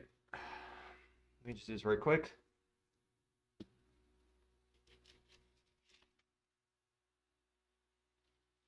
Now it's done. Oh yeah, by the way, Joe, thanks for like redeeming the mask earlier. Appreciate it. So yeah, so I'm probably gonna do right here is I think what I might be doing that probably after I finish this race, I'm probably gonna raid out. So because I'm probably gonna have dinner pretty soon. So because surely soon enough I'm gonna get very hungry. So maybe after we finish this, I'm probably maybe gonna wrap it up for today. Oh my god. I mean, at least we got the couple that we needed.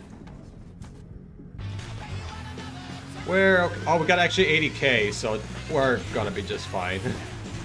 Oh, I got a new paint job. That actually looks pretty good. Like, I feel like the red and white just blend in very well.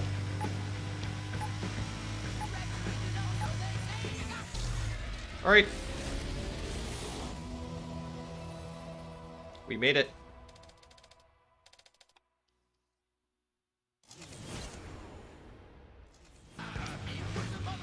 Alright guys, I think I'm gonna actually end it here for tonight, so we're gonna just close the game, wrap up the stream, and see who we got to raids right now. There we go. That's it. Yeet. Hearts to you too, Joe. I love you so much, my man. You're the best human in the world. Never forget that. We love you. I gotta head to the grocery store anyways. Thank you so much for the stream, buddy. Yeah, no worries, dude. I really appreciate you for stopping by. And that was really great talking to you. And also, I hope you have a good day, good rest of your day, and I hope like the groceries goes well. So I'll definitely catch you around, hopefully tomorrow. So because I'm definitely gonna be streaming again tomorrow. So I don't know what game, but maybe I might jump back to more Flat Ultimate Carnage because I'm kind of in the mood to jump to that again because this game is so good. So that's why. But yeah, I'll see you later, Joe, and I'll catch you around. You take care out there. I'll see you soon. Alright, so that was Burnout Paradise. It was a very fun stream. I really dig it. Like, we definitely, like, chatted a lot. We did, like, a couple of races, and most of it was pretty successful, so it was definitely a good stream. Take care, too. Yeah, you too, Joe. I'll see you later, buddy. Love you. You're my man. Love you at the bottom of my heart. Because you know I do. But yeah, see you, Joe. I'll catch you around. Yeah, it was a very good stream. We did like a couple of races. We got around Bird of Paradise. It was a very good stream. So, and then we also like really chatted a lot. So it was definitely like really good, and I really had fun today with you guys. So yeah, tomorrow I'm kind of like want to get back into like Fallout my Carnage again because I really want to play this game more. Or actually, I don't know yet because I know like there's like a new Dead by Daylight update that just came in, and I want to try to like because there's a likely chance I might get the DLC because it's very dirty cheap and I can pick it up, so it's no problem. And so maybe there's that, or maybe we may play Fallout my Carnage again. So I'll see where it goes from there. But I might not get the DLC just yet, so maybe I might get it a little bit later. But as always, I'll let you guys know about it. Thanks for streaming, buddy. Fun to catch up a bit. Have a great night. Yeah, also, like, thank you so much, Joe, for popping in as well. Like, it was really fun talking to you. Like, I really had a good time, like, chatting with you, like, you know, about, like, technology, also, like, about, like, even crafting in video games. Like, it was really fun. But yeah, you're welcome, dude. And it was also nice catching up to you, too. And I hope you have a good rest of your day or afternoon, whatever time it is. I'm sure it's, like, it's after midday for you because I think you're 7 hours behind me because since I know you're in Ohio and I'm in Italy, and I think they're 7 hours apart from each other. So I hope you have a good rest of your day. So on your end. So and I hope to see you again soon. So yeah, I think before we raid out, I want to actually give every single one of you a shout out here because you're all wonderful people. So I want to give the first one to Sophie here again, and I also want to give another one to Prince, another amazing dude. Very chatty, very amazing. And I also want to give another one to the Real Hungry Joe. And another one to Twin, because she was also with us too. She's an amazing friend and also an amazing mod, because she just joined like the mod team. And before we actually raid out, you guys can copy like my raid message here. To those who are not subscribed to me, you can copy this one. To those who are subbed to me, however, you can copy like the second raid message right there. And let's see who's there to raid. Let's see who we got. So we have Penguin playing Hunt Showdown. That's pretty cool. That's pretty nice. He's a pretty cool streamer. We've got Seraphian. We've got Spooky Line as well. We also have let's see who's there. Astrid. We got even like a Penguin Ellie as well playing Fortnite. Oh, we got Lamo playing Elden Ring. She's very nice. I do want to raid to Lamo because I know she doesn't really stream very often. So let's go say hi to her because she's very sweet and also a great friend. So in case the raid doesn't work, guys, you can actually follow up right here in case it happens. So let me see. Lamo. Make sure I get it right. Yeah, she's currently playing Elden Ring, so just now she's playing that. Alright, I'm gonna do this, and then let me go just start up the raid here. Alright, she's been streaming like for like about 2 hours and 40 minutes, so she's been streaming for a little while. Yeah, I got like an ad playing, so once that is over, I'll go start up the raid. So give me a second. Alright, there it is. Okay, let's go raid to her. She is. Yeah, let's start. Alright guys, I'll hopefully see you hopefully, I mean, yeah, maybe hopefully, because I don't know what might happen tomorrow, but because yeah, sorry, I kind of messed up here. No, what I was saying that hopefully see you all tomorrow, because I keep hitting the microphone. Okay, so because what I meant by hopefully is that I hope like maybe I can stream tomorrow, because in case maybe if nothing like comes up or something doesn't happen, that I might have to postpone later. So that's why I say like hopefully. But yeah, I just want to say thank like every single one of you here, like for all like the kind of support today. Like I want to thank like everyone, like, you know, for all the chats, for all the lurks, and also like all for watching the stream as well. Like I appreciate every single one of you. Like you guys are down to earth. Love you all for that. And I'll hopefully catch you guys like tomorrow with I think more Fallout my Carnage, because I kind of want to. I am definitely in the mood again to play that game and all that. If not, if I get the DVD DLC, we might play DVD. But until then, I'll see you guys later, and I hope you have a good like rest of your morning, day, afternoon, evening, night, whatever time it is, and have a good like rest of it, like rest of your day and all that. And you'll like take care of yourselves, like do what you stay happy, stay authentic, stay real, remember you're loved, do what you stay happy, do what you do, stay happy and all that. And I'll catch you guys next time. Take care. Bye for now. See you later, amigos. Bye bye. See ya. Bye bye.